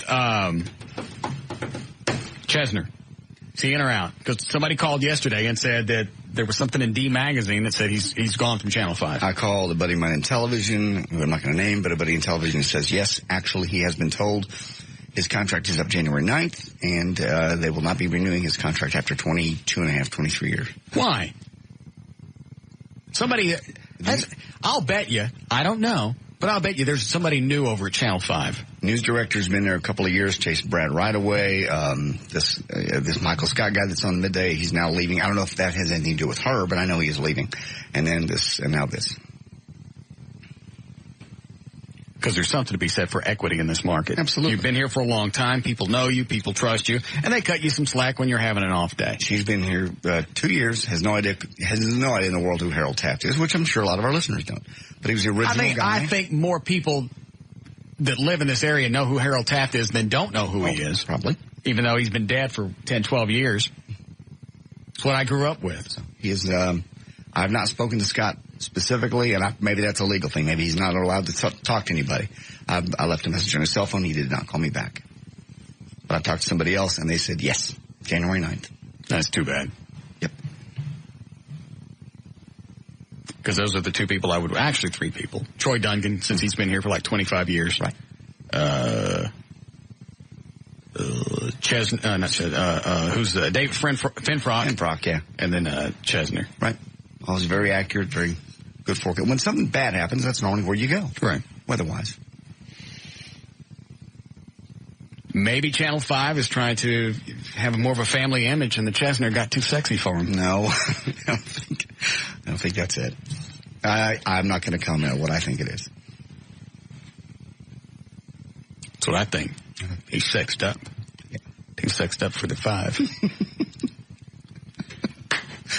Well, I wonder what he's going to do. 23 years in one spot, it's kind of hard just to pick up and move off. That's why I've never gone anywhere. I'm not moving to a different market. It's a waste of time. He has kids here and his family here. So he's got kids? Yes. I didn't know that. Yes, he does. Don't. He's still sexy. I know he is. Yes, Lori? Yeah, Russ, hey, if that girl takes Monica's opinion before she even forms her own, she's not worth going out with in the first place. Oh, I'm not going out now anyway. Okay, good. Because you know what? Every now and then on the air, I've listened to your show for years, and you try to be offensive, and you try to do your thing against women or whatever it is that all these other callers talk about. And the truth is, every now and then, accidentally, you come across as a really good guy. I'm sure you have a persona on the air and another one that's the actual Russ Martin off the air. And if she just listens to somebody else's opinion, she's not worth your time anyway. What's she talking about? She has you pretty well nailed. What is it you think you know about me? Oh, I don't know anything about you. I just know what I hear on the air, and that's probably not you. It's just good radio.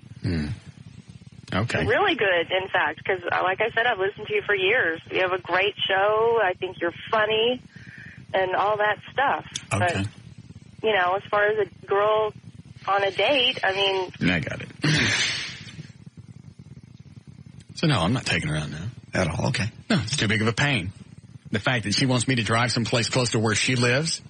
She's probably used to guys picking her up. She's new to this Russ Martin dating mentality, which is you drive yourself. And then drive yourself back to my house and then drive your ass home. Right. Drive to meet me, drive to my house, and then when we're done, you drive home. And the whole idea is inconvenience me as little as possible. And the funny thing about all this is I'm ugly. I got no business doing this. None of this should be happening to me at all. That's what makes me laugh about the whole thing. They do it all the time. I don't care why I'm getting sex or going out. I don't care. All I know is I don't deserve it, and I laugh every time it happens. As it continues to. Yes. You called me a couple weeks ago. You met somebody out for drinks. Where is she? Behind me. Where are you going? Home. Did I tell you that? Yeah, you were drunk. Where is she? Why don't you tell everybody I'm driving drunk? You weren't drunk. You were in your driveway. Jesus! At least I cover up when you call me. Sorry. Luckily, I was in the back of George's limo. Yes. Did I sound drunk? No, you don't. You don't normally sound that way. Well, what made you think I was drunk then? I asked you and you said yes. You were in the limousine. We told him you were in the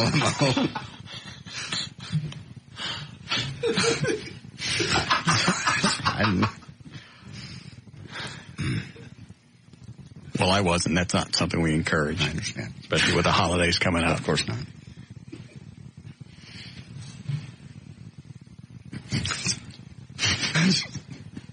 Do you think these things out before you say them? Yeah, I really don't.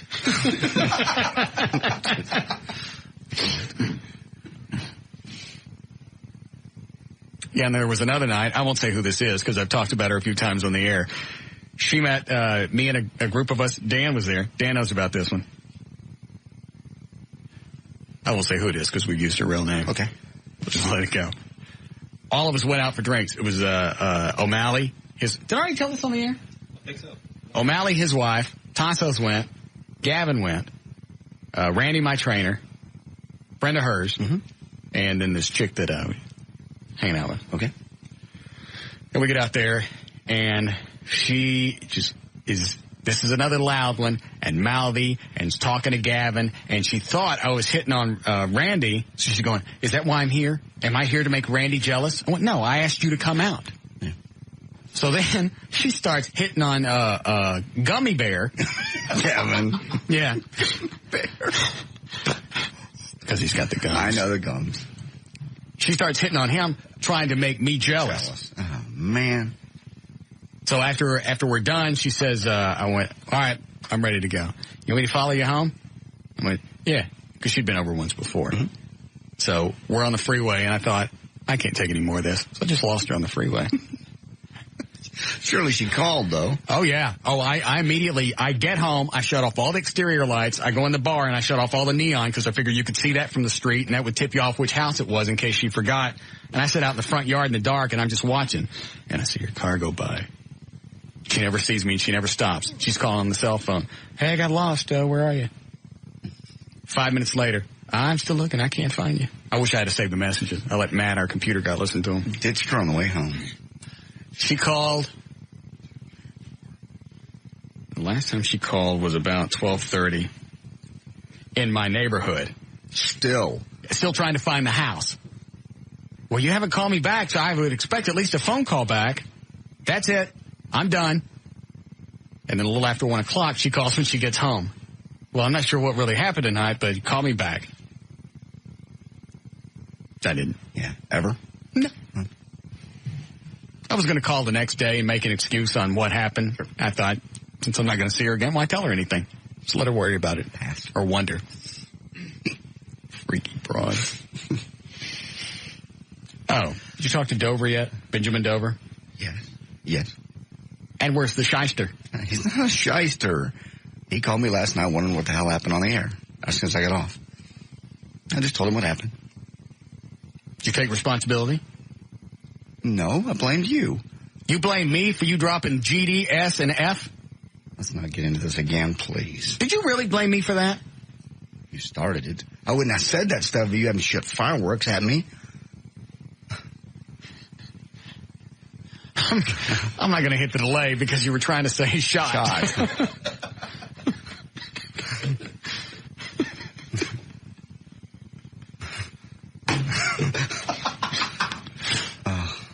Did you really? You really 1 hour and 22 minutes. You really made Eddie and me to blame? Not Eddie. Wasn't Eddie's fault. Eddie lit it. Eddie lit it on your command. Let's don't get back into this, please. So you really blame me for you dropping 4 curse words in a course of like 8 seconds? If you hadn't done that, I wouldn't have cussed. I didn't cuss on purpose. I know, but you did it once and then you realized because I said stop and then you did it again and you did it again and then a 4th time. I couldn't even turn. You realize it took 30 seconds for the delay to rebuild to 4 before I could turn the mics back on because I didn't know if you were going to wig out again. But yes, I've talked it over.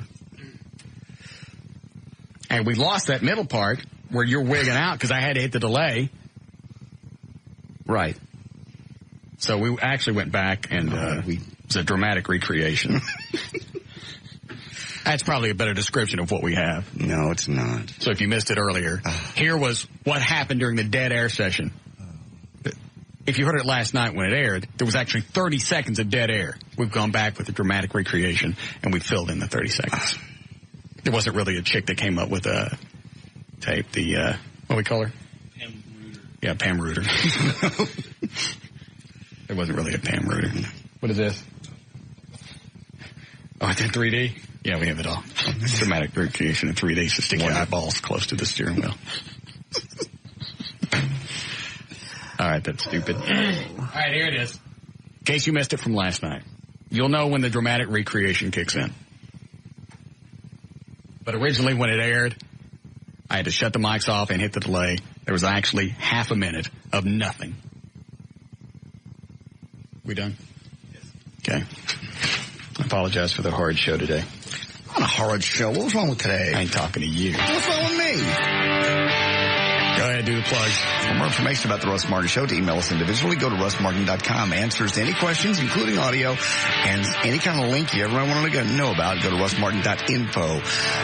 To instant email us only during the show, it's studio@russmartin.com. Other show sites are johndavidryan.com, eddieboyd.com, danantassos.com, and KLLI.com. Limousine service provided by Ultimate Limousines. Contact George at limogeorge.com. Hey! Damn it, you guys are worse than I work for my money, unlike who seal it. Bag motherfuckers. I'd complain to Siebert, but the filthy only looks at the bottom dollar and doesn't care about people. God knows that Gavin is too fucking stupid to do anything about it. Just look at his haircut and eating grin. H. Cross, I really hate you people. Hey, where's the cash I had in here? I bet a Mexican took it and didn't have the common courtesy to leave some oranges or chiclets. It's the end of the show, and I'd like to go home before the damn Japs hit the highways. Those I'd make the drive so miserable. Did I mention the All right, the mics are back on. You cuss that way one more time. Doesn't say any of that. Nor would I ever. Recreated and digitized. No. Cleaned up. Cleaned up. So you really blamed all this when you're talking to Dover. Well, Benjamin called. I just really like to know what you said off the air. He said what happened. I just explained what happened. And we had a moment of tenseness in the building. Okay. So he called up. He goes, I left. He goes, hey, man, it's Two-Face. No. What are you doing? What happened last night at the end of the show? And you said, you told him. I just told him what happened. No, tell me like you're telling Dover. I'm Dover. I said, hey, I sold another book telling people how to screw people they owe money to. Wait, hey, what happened? I don't want to come on the air with you. You're saying things like that, which aren't true. Yeah. Okay. So I sold another book. Hey, what happened at the end of the show, buddy? He didn't double snap. He just said, are you okay? What was that a bit? And you said what? And I said, no, it wasn't a bit. They thought it'd be funny. We always throw fireworks. They thought it'd be funny. Unfortunately, this one landed right on the edge of my bag, went in and exploded, and I lost it, and I said some stuff, and we had to hit the delay, and then Russ got mad at me, and I just got out of there. That's all that happened. And you blamed us?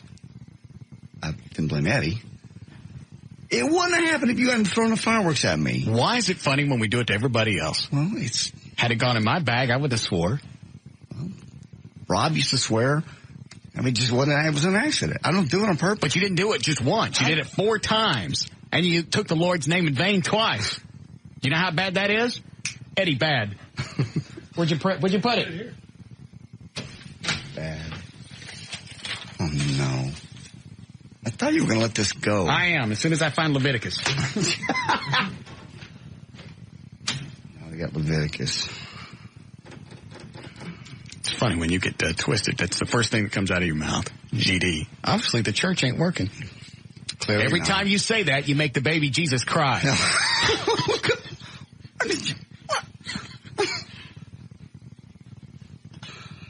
That's what happened. I don't know what to say. Oh.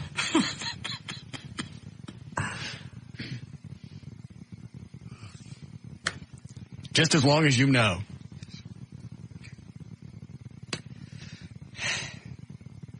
No, find it amazing that you'll use that word here, but I bet you wouldn't throw that out when you were in church. Of course not. Nobody throws fireworks at me at church.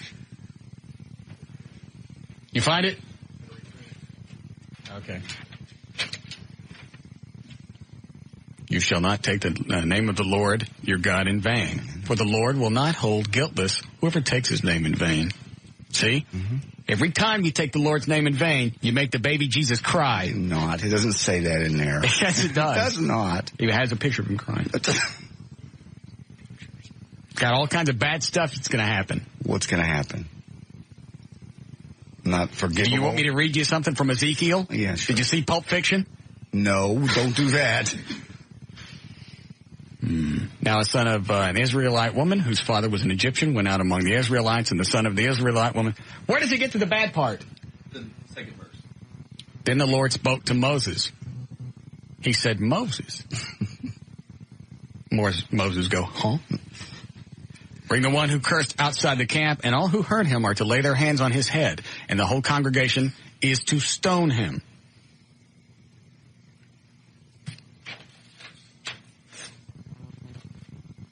Sorry, it's out of our hands. No. You went to God?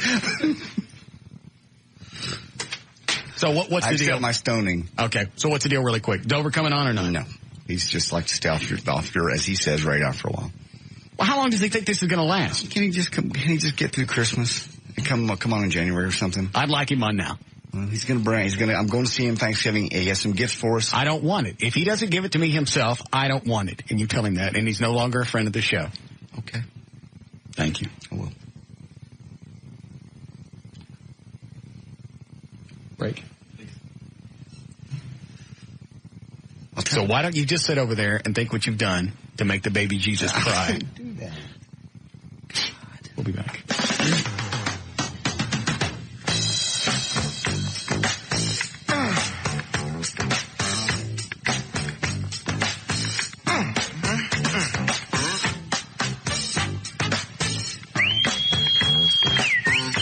This is Russ Martin.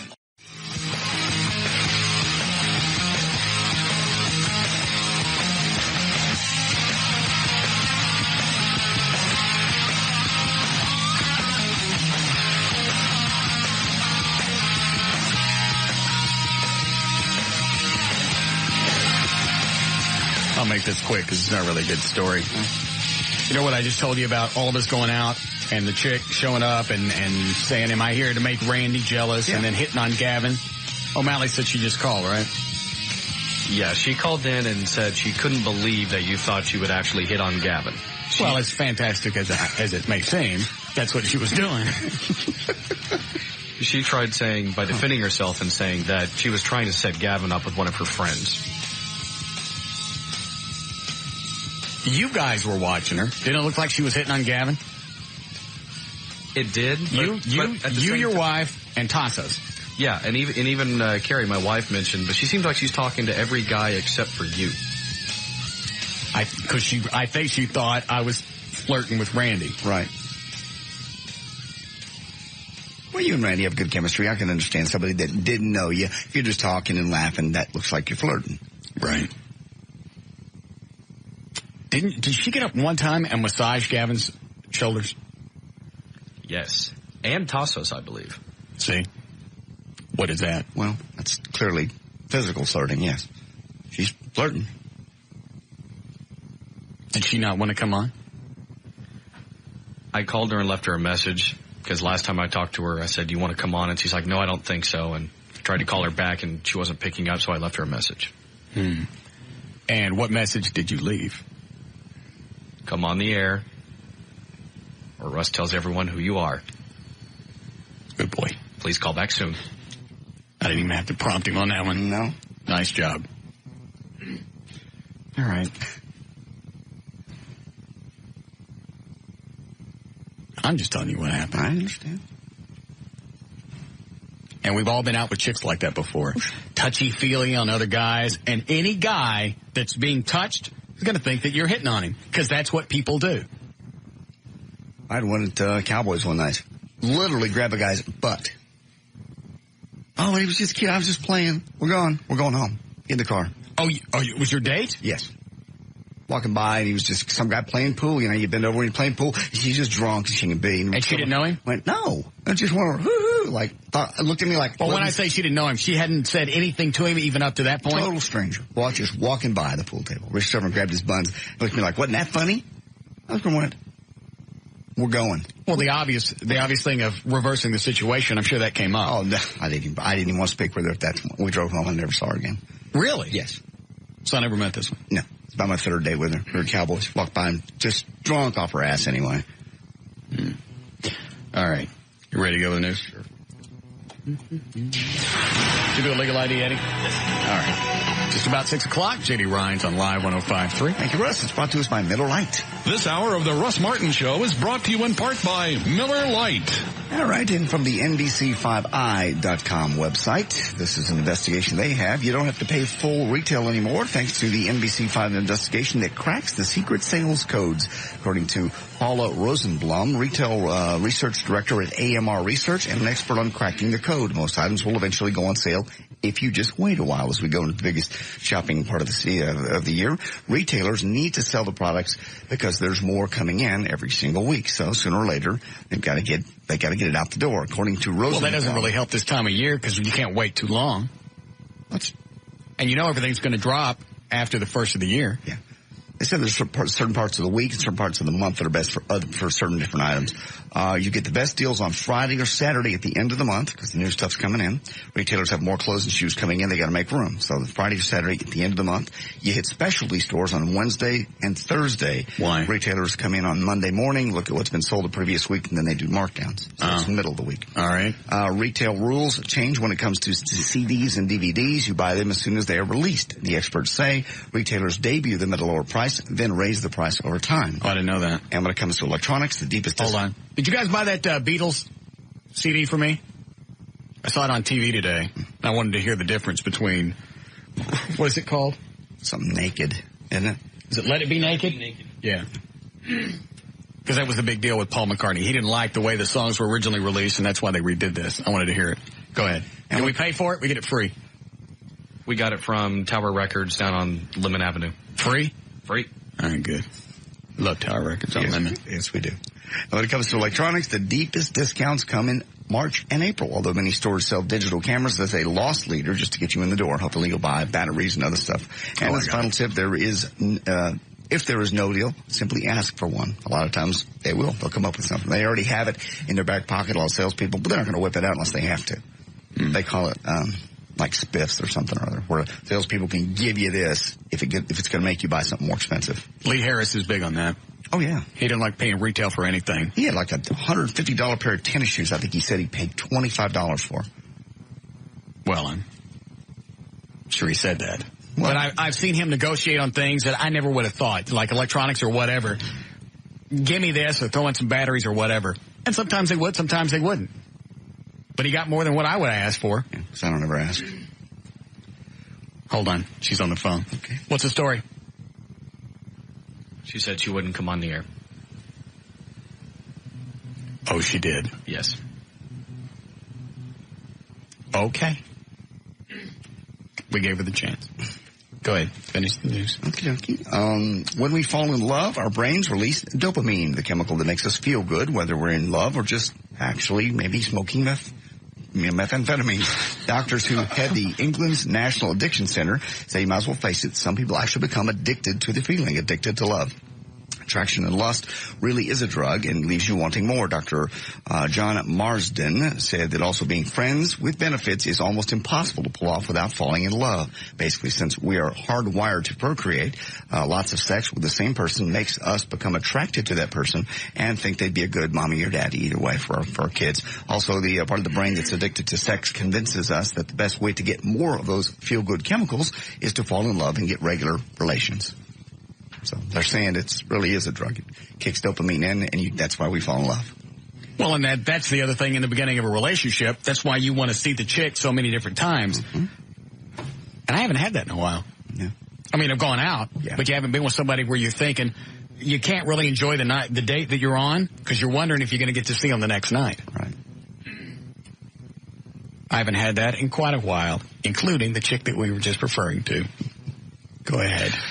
We know in Asian countries they do eat dog, but if you're going to buy dog off the streets from a couple of guys, make sure that it is pure grade dog and not just a tied-up mute teenager. This is no joke. 2 Vietnamese drug addicts kidnapped a homeless 13-year-old, threw him into a sack, took the sack to a restaurant owner, telling him it was dog meat to sell, only $19.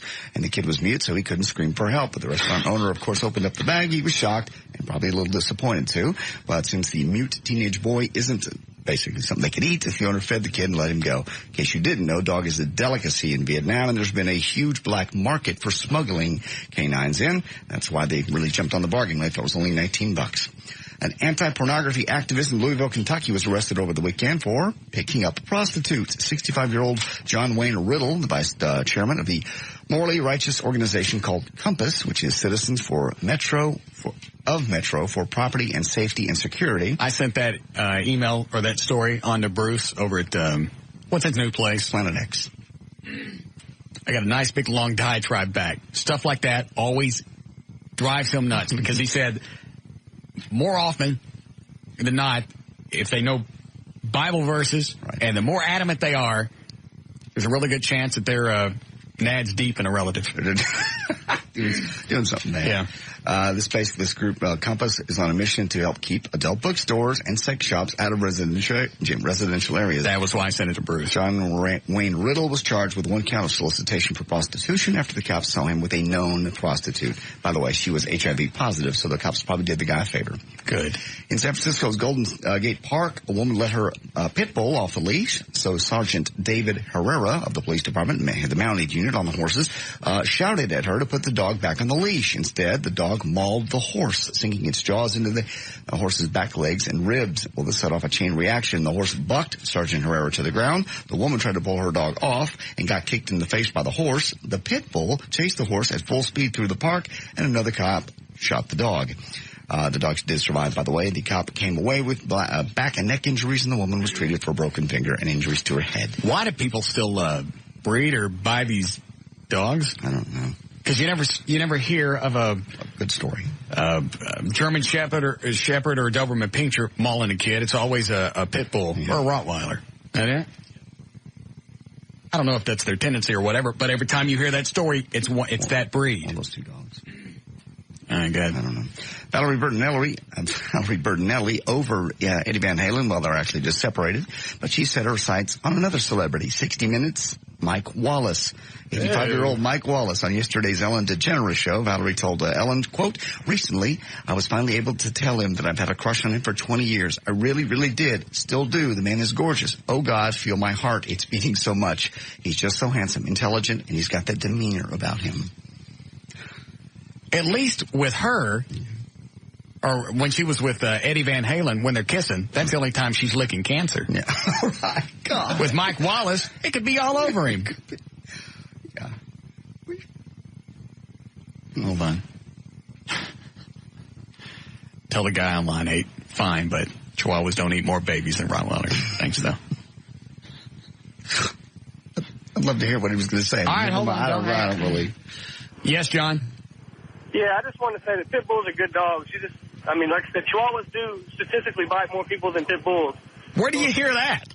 It's just a statistic. Well, where did you get the stat? Where'd you get the stat?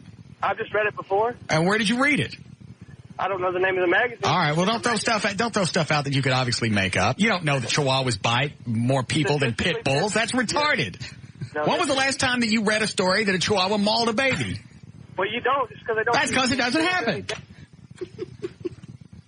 It's a funny visual, though. Actually, it would probably be reversed. Yeah, exactly. You come home and you find the Chihuahua's paws sticking out the baby's mouth. That would only be fair. It would be. I'm done. All right. During a recent British interview, some journalists asked Britney Spears if she was flirting with Madonna in her video, Me Against the Music.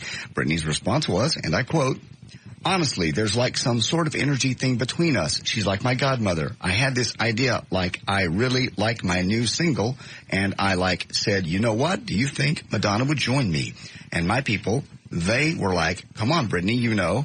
So I just said to her, maybe this is crazy, but would it be okay? Like she said, yes. Oh my God. And I thought, oh my God, Madonna is on my song. Right." That's a quote. Britney's a dandy one. Yes, Britney's still going strong, by the way, in terms of record sales. Billboard album charts come out later this week. She will be #1 with her new album, In the Zone. It's estimated to sell somewhere between 500,000 and 750,000 copies. And we've heard this before, but here it is again. Specialists from the University of Australia have found that women who regularly ingest men's, how do you say it nice, stuff that after sex. I don't know what you're talking about. Yes, you do. No, I don't. What? Semen. Can reduce the risk of high blood pressure during pregnancy. I realized this was a story a few weeks ago, and it was a hoax. But isn't this a pill?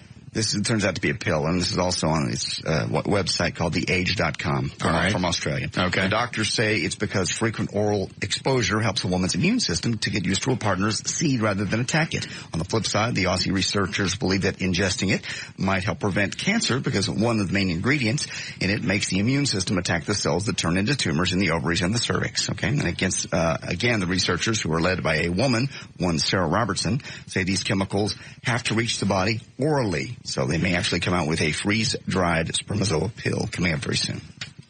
It's news and information. I'm J.D. Ryan, Live 105.3. Do I have time to listen to any of this? Yeah. Okay. All right. We have the originals? Yeah. All I can find in the library. What do you want to hear first? Get Back? Yeah. All right. Here's the original. Okay.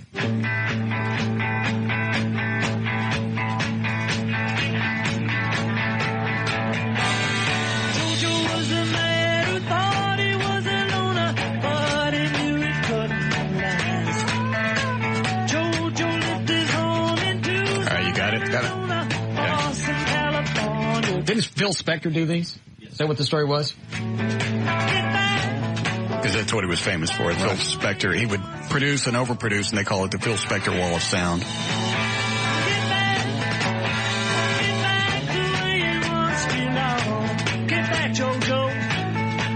Then after he produces your album, he takes you home and sticks a gun in your mouth. All right, here's the CD.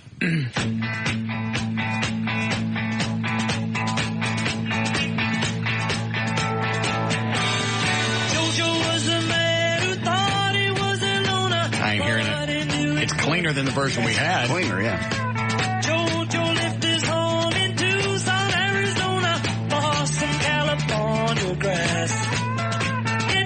Hang on, reload that, Eddie. I'll just fire these off at the same time. All right, this is the naked one.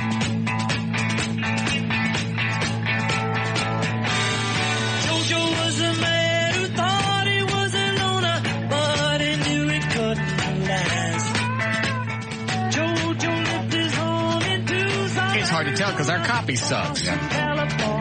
And they were playing this on the air.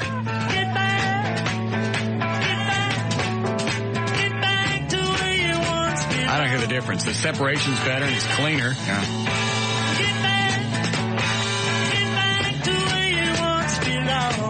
Get back, Jojo.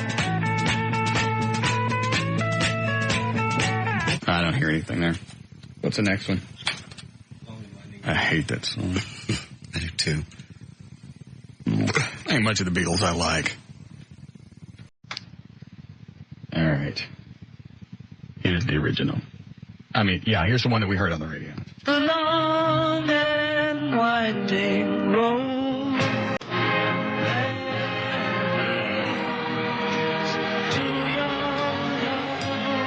All right, here's the CD.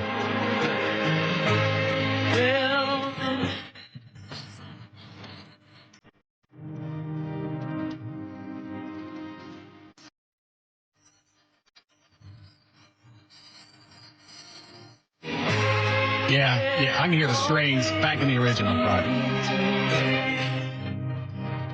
All right, that one's obvious. Right.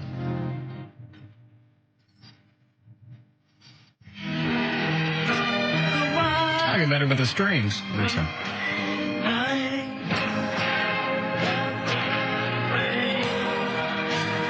It almost sounds just like it's not finished. Yeah. A rough cut.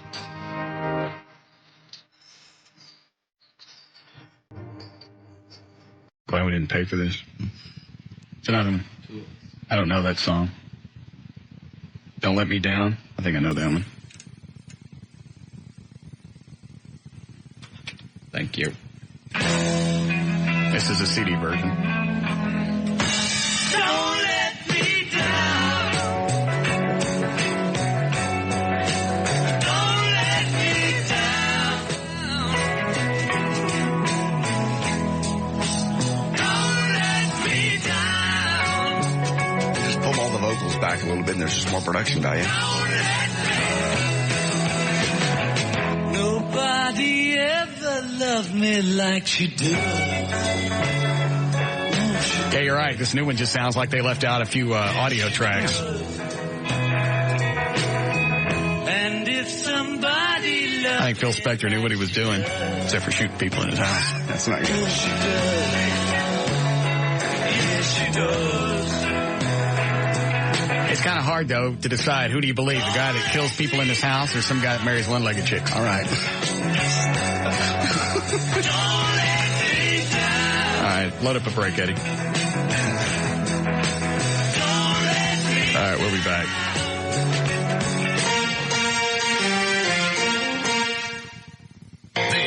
Russ Martin.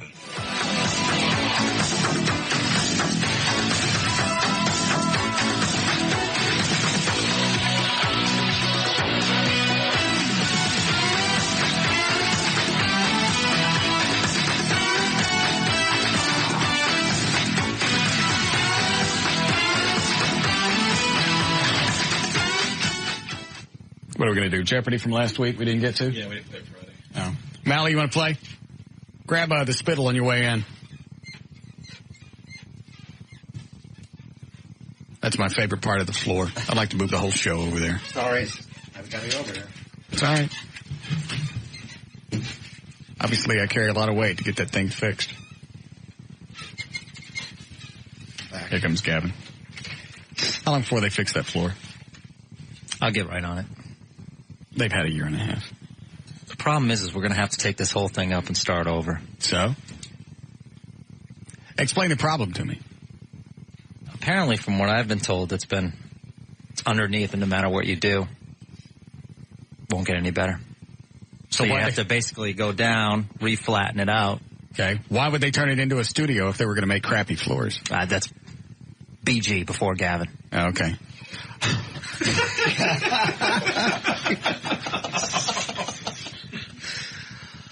See?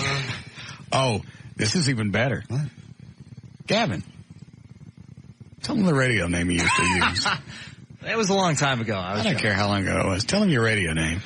When I used to do radio on air, I used to go by the G-spot. Oh, well, of course. Because I always hit my mark. That was my saying. G-spot always hits his mark. I'm just watching Eddie.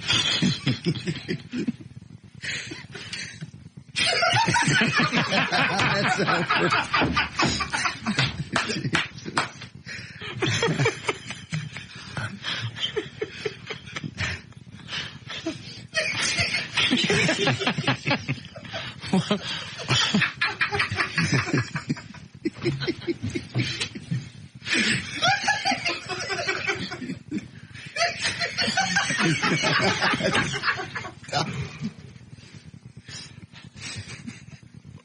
What was the format?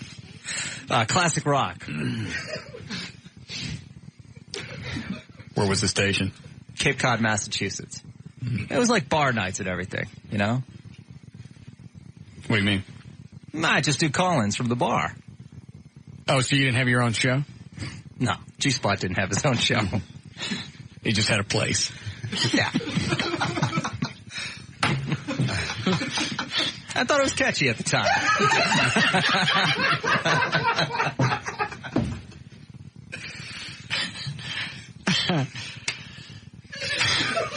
You want a drink?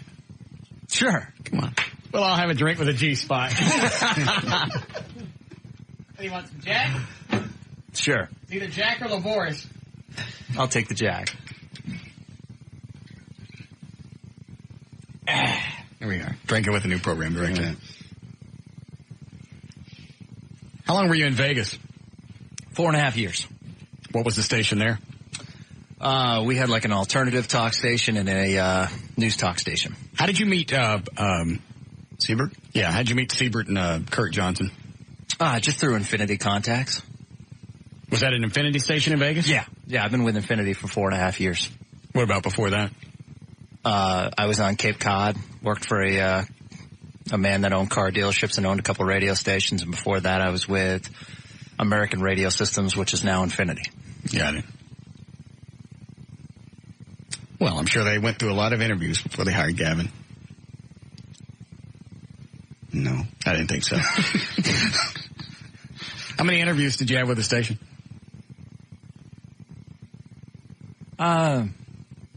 Couple phone interviews.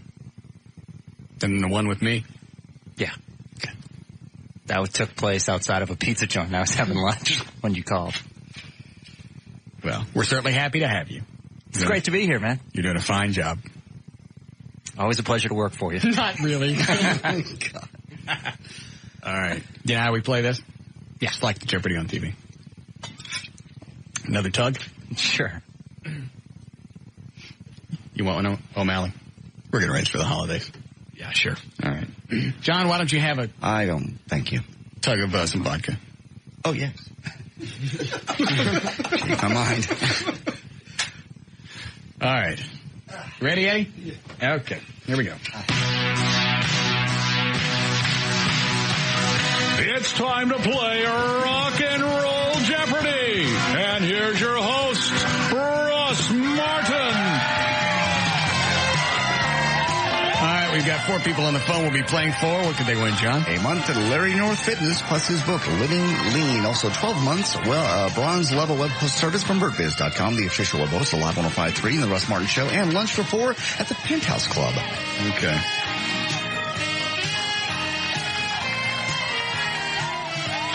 Is there an era here, Eddie? Mostly 70s and 80s, mostly. You ever do top 40, Gavin? Not too much. Okay. What kind of music do you grow up with? Classic rock. Okay. A little bit of easy listening. Any classic rock in here? Yeah. Okay. All right. You want to test your buzzer? John? O'Malley? There's mine. All right, let the first one float. Russ. What is 38 special so into you? Incorrect. Nah. What is 38 special? Hold on loosely. Incorrect. JD. There's only one more. What is 38 special so caught up in you? Correct.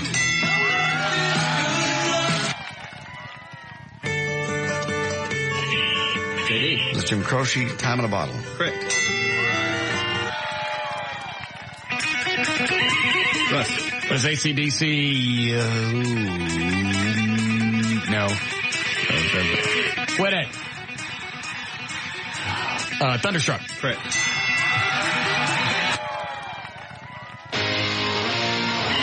Russ. What is Asia? Heat of the moment. Correct. Come on, G-Spot.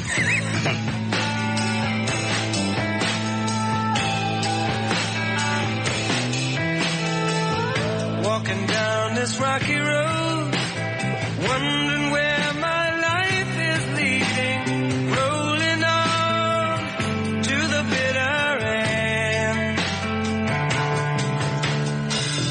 finding out along the This one I never get till you get to the hook line. What is it? Bad Company, Ready for Love. Yeah. Good.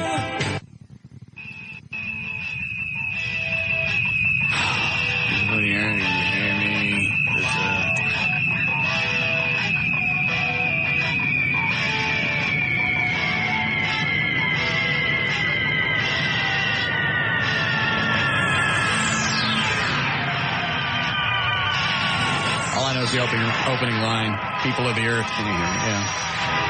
What is it, Eddie? Billy Thorpe, Children of the Sun. Yeah. God. What is Guns N' Roses, Sweet Child of Mine? Correct. What is Jim Croce, Bad Bad Leroy Brown? Correct.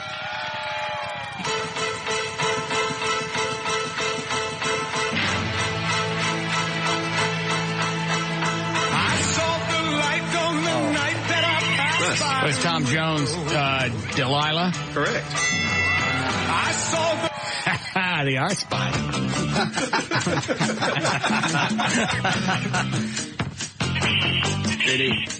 God, is this, what is War, Cisco Kid? Correct.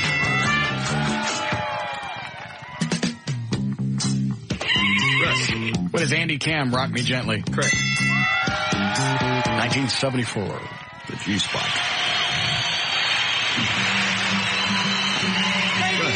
What is, Baby I Love Your Way, Peter Frampton? Correct.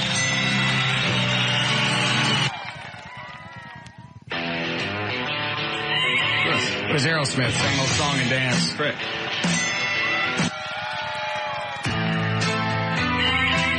What is the Atlanta Rhythm Section, Imaginary Lover? Correct.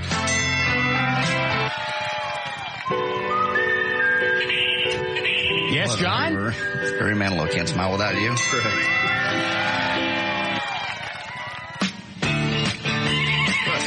What is the Sultans of Swing by the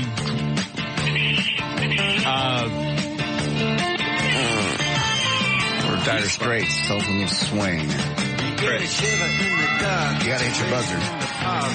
Did you hit your buzzer? I hit it hard. Oh. Test it again. All right. Everything.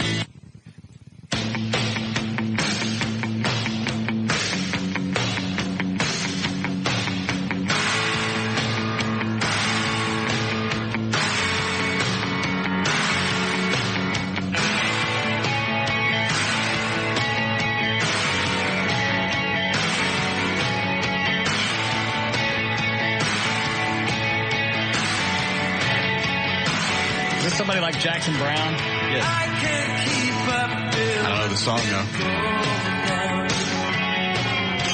What is it? Lawyers in Love. Yeah, okay.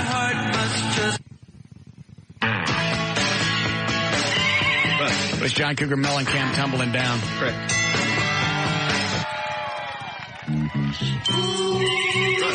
What is A Hustle by Dan McCoy? Correct.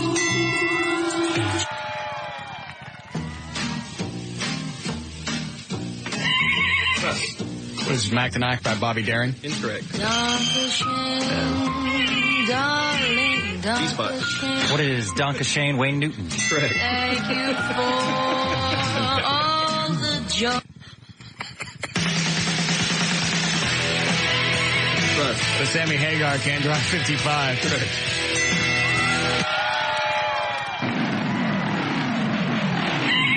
Russ. What is Everybody Wants You by Billy Squire? Correct.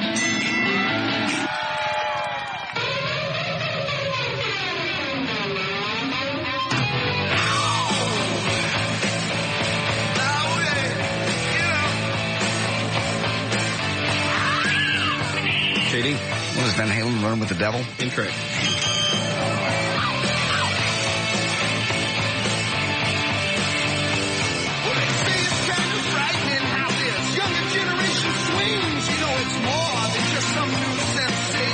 Hook line's coming up. What is Van Halen, The Cradle Will Rock? Correct.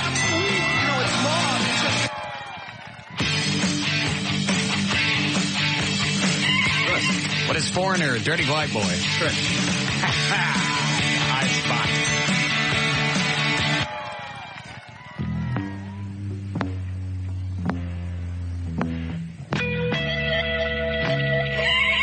What is Led Zeppelin, Dazed and Confused? Correct.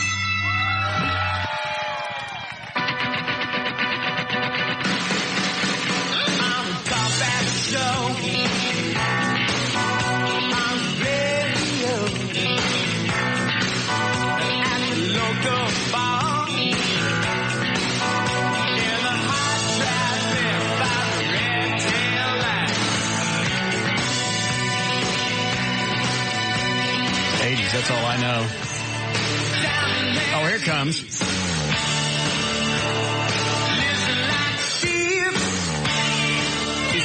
In Excess, Living Like Thieves? Correct. Close. Listen. Oh, yeah.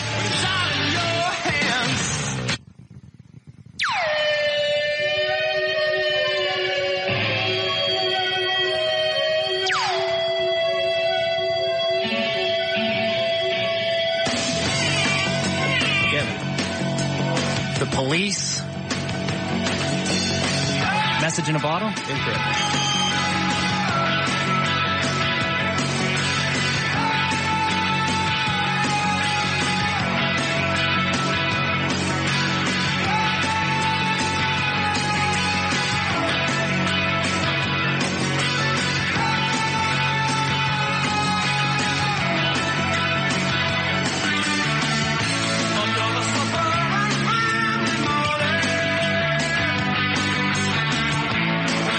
What is it? Synchronicity 2.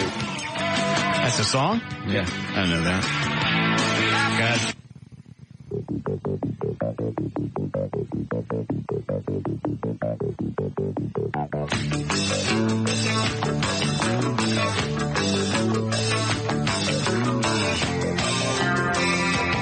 I'm gonna blow at the 80s stuff.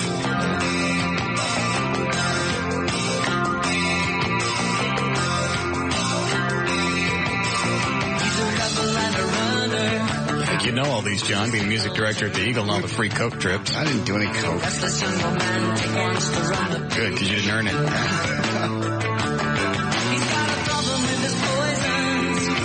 What is it? New World Man. Rush. Rush. All right. Good. Last one.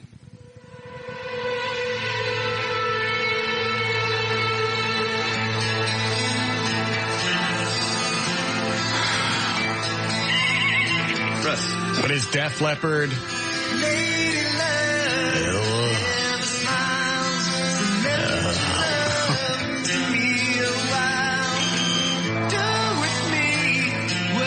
This is the one that starts out slow and then picks up.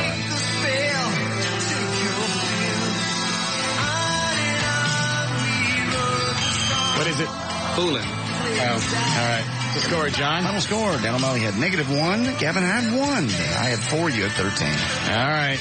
So Joel, what he's got? Joel's got a month at Larry Fitness, any wonderful locations. Also, one of his books, Living Lean, 12 months bronze level web hosting for birdbiz.com, and lunch for 4 at the Penthouse Club.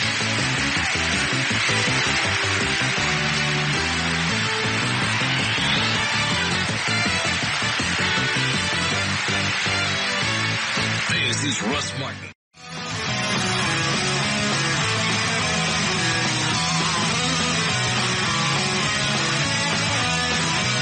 Call Russ now at 214-787-1053. You know, that would have been one of my questions if I was interviewing Gavin. Right.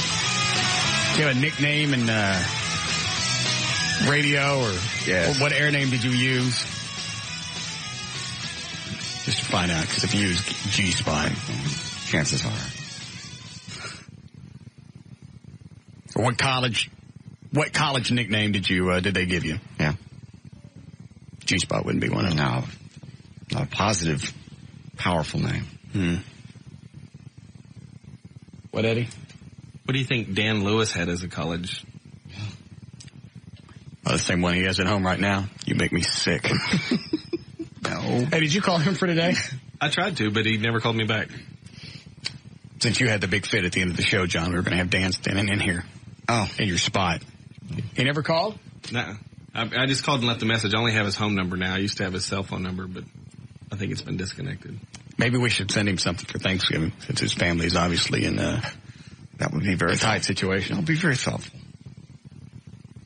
Send him a turkey? Yeah, turkey. They have those complete turkey dinners you can get from some places, or just a turkey. You think he'd take it the wrong way? I don't know. That's what I'm hoping. Oh. Send him a gift certificate to Wyatt's. Wyatt's? And just send one. Dinner for one? Yeah. Because we know your family don't want you around. You go to Wyatt's. They'll eat without you. Is Wyatt's still open? I don't think so. Wyatt's, yeah. I was thinking, wait, as you said that, I went, what? I used to love Wyatt's. Mm-hmm. All right. You don't have to look it up. I'm not really that interested. Okay. I'm just going to pull it up. All right, we got anything else we need to get to before we get out of here? Oh, we were just talking about nutrition. I found this in Men's Health magazine. What to eat instead of, the regular, what you would normally eat. They have an eat this instead of that type article. Oh, an either or? Yeah. All right. It's like if you're looking to cut down on fat. Hold on. Do we have another break before Liz Wild? Yes, we do. All right. Shoot through this pretty quick. 8 ounces of turkey breast instead of 8 ounces of ham. Well, that's easy. Yeah, 2/3 a cup of stuffing, which I just agree with. How much is there? There's a total at the end of calories, protein, fat at the very end of this whole dinner. Oh, okay, I got it. So the good one's first, the bad one's second. All right, go ahead. So turkey, stuffing instead of dinner rolls. Turkey instead of ham. Sweet potatoes instead of mashed potatoes. Sliver of pumpkin pie instead of a chunk of pumpkin pie with heavy whipped cream, which most people do. Glass of red wine instead of a glass of beer. Difference is 1,600 calories versus almost 1,800 calories. 70 grams of protein versus 83 on the good one. So you get more protein on the good one.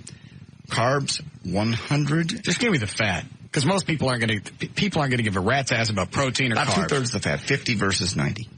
Fat for the bad stuff, 50 grams. The whole thing, including pumpkin pie and stuffing and potatoes and cranberry sauce, the whole thing is 50 grams of fat.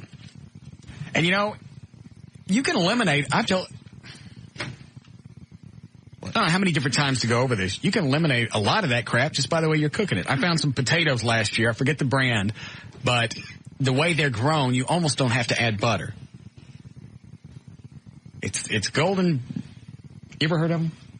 Golden something. Was it in a regular store? Yeah, just regular store, and I got them because it just looked nice. So I got it home, and even said on the bag, buttery taste, whatever. Mm-hmm. Boil them, tasted it, add salt and pepper.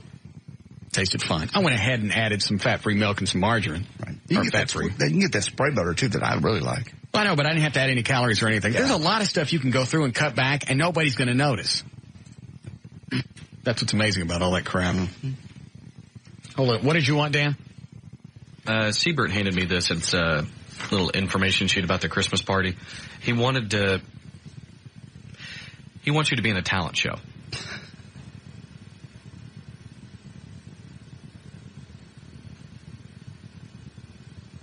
And do what? He didn't say. He just said he would like for you to be in the talent show. I've seen them do this before at other companies. And what do they do? You have somebody come up and they host a talent show, or they have different people that do their talents. It's kind of a spoof on talent shows. Or, I mean, last time I went to the KSCS WBEP big thing, 'cause all the stations are there. They have Hal J and Terry Dorsey and Hawkeye. They all had to come up and kind of lead the presentation. They gave away prizes. They gave away, it's a dog and pony show. But they have all their headliners come up and do it. I don't think I'll be doing that. Who else going to the Christmas party? Is it just us and Wild? I thought it was everyone. It's everybody. It's the whole group. It's all 6 stations? All 6 stations. So it's us, it's Wild, it's K-Love, it's the Oasis. KRLD. Is it KRLD? KVIL. And really? Mm-hmm. It's the first year they've done it like that.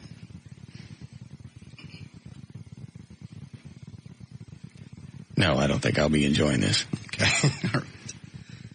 All right. I'll get on stage and cop a squat. How about that? Would they enjoy that? Oh, not a Christmas party. I have a talent I think they'd like to see. What? Let me show you now. Okay.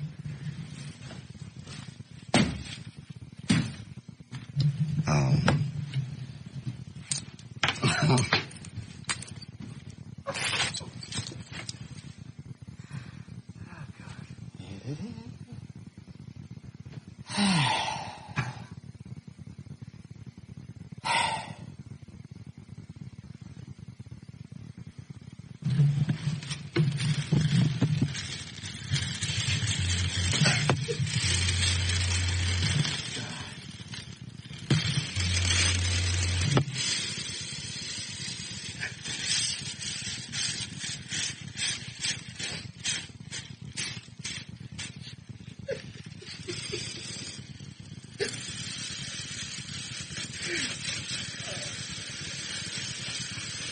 Damn, what did you drink? Get on the floor.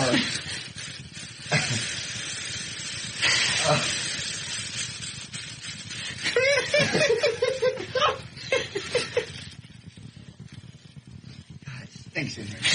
Are you taking vitamins? Damn.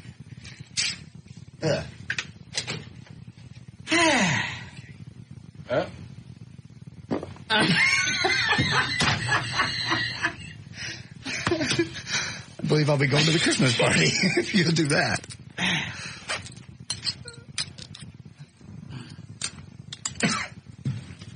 Oh, that's full. Yes.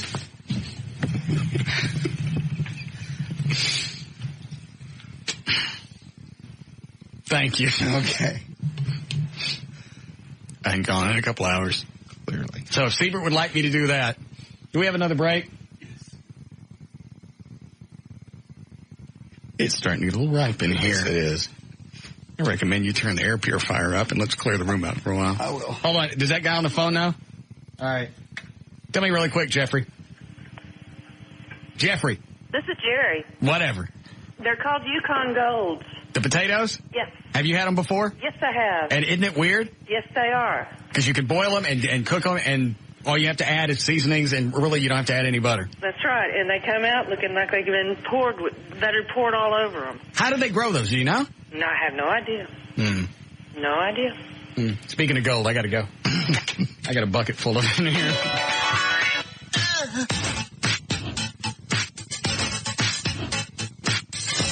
This is Russ Martin.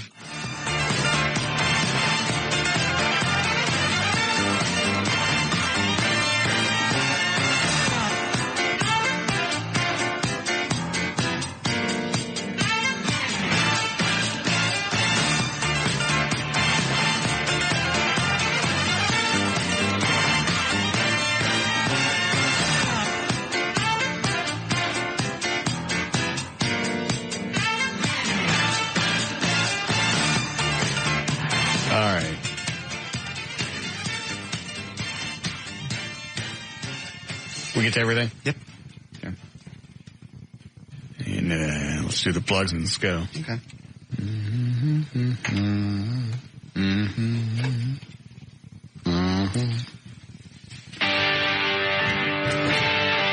ready. Go ahead. For more information about the Russ Martin Show, to email us individually, go to russmartin.com to get answers to any questions you may ever have about the Russ Martin Show. Don't do this again. What? Hold on. What are you doing? Zipping on my bag. Why? We don't have a repeat of last night. I don't know what you were worried about in your bag last night. One of these whistling chasers. It's not going to make your handgun go off. I know. It just freaked me out.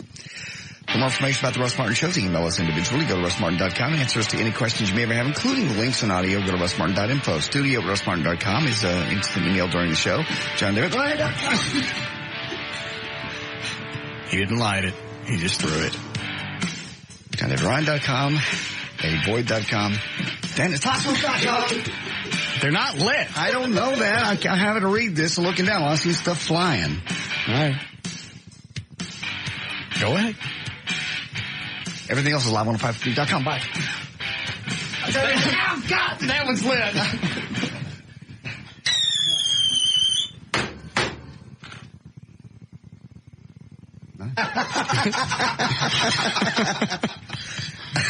You happy? Now I cuss. You finished the plugs? I'm done. All right. We'll see you guys later. Come on. Bye. There's a music. There it is.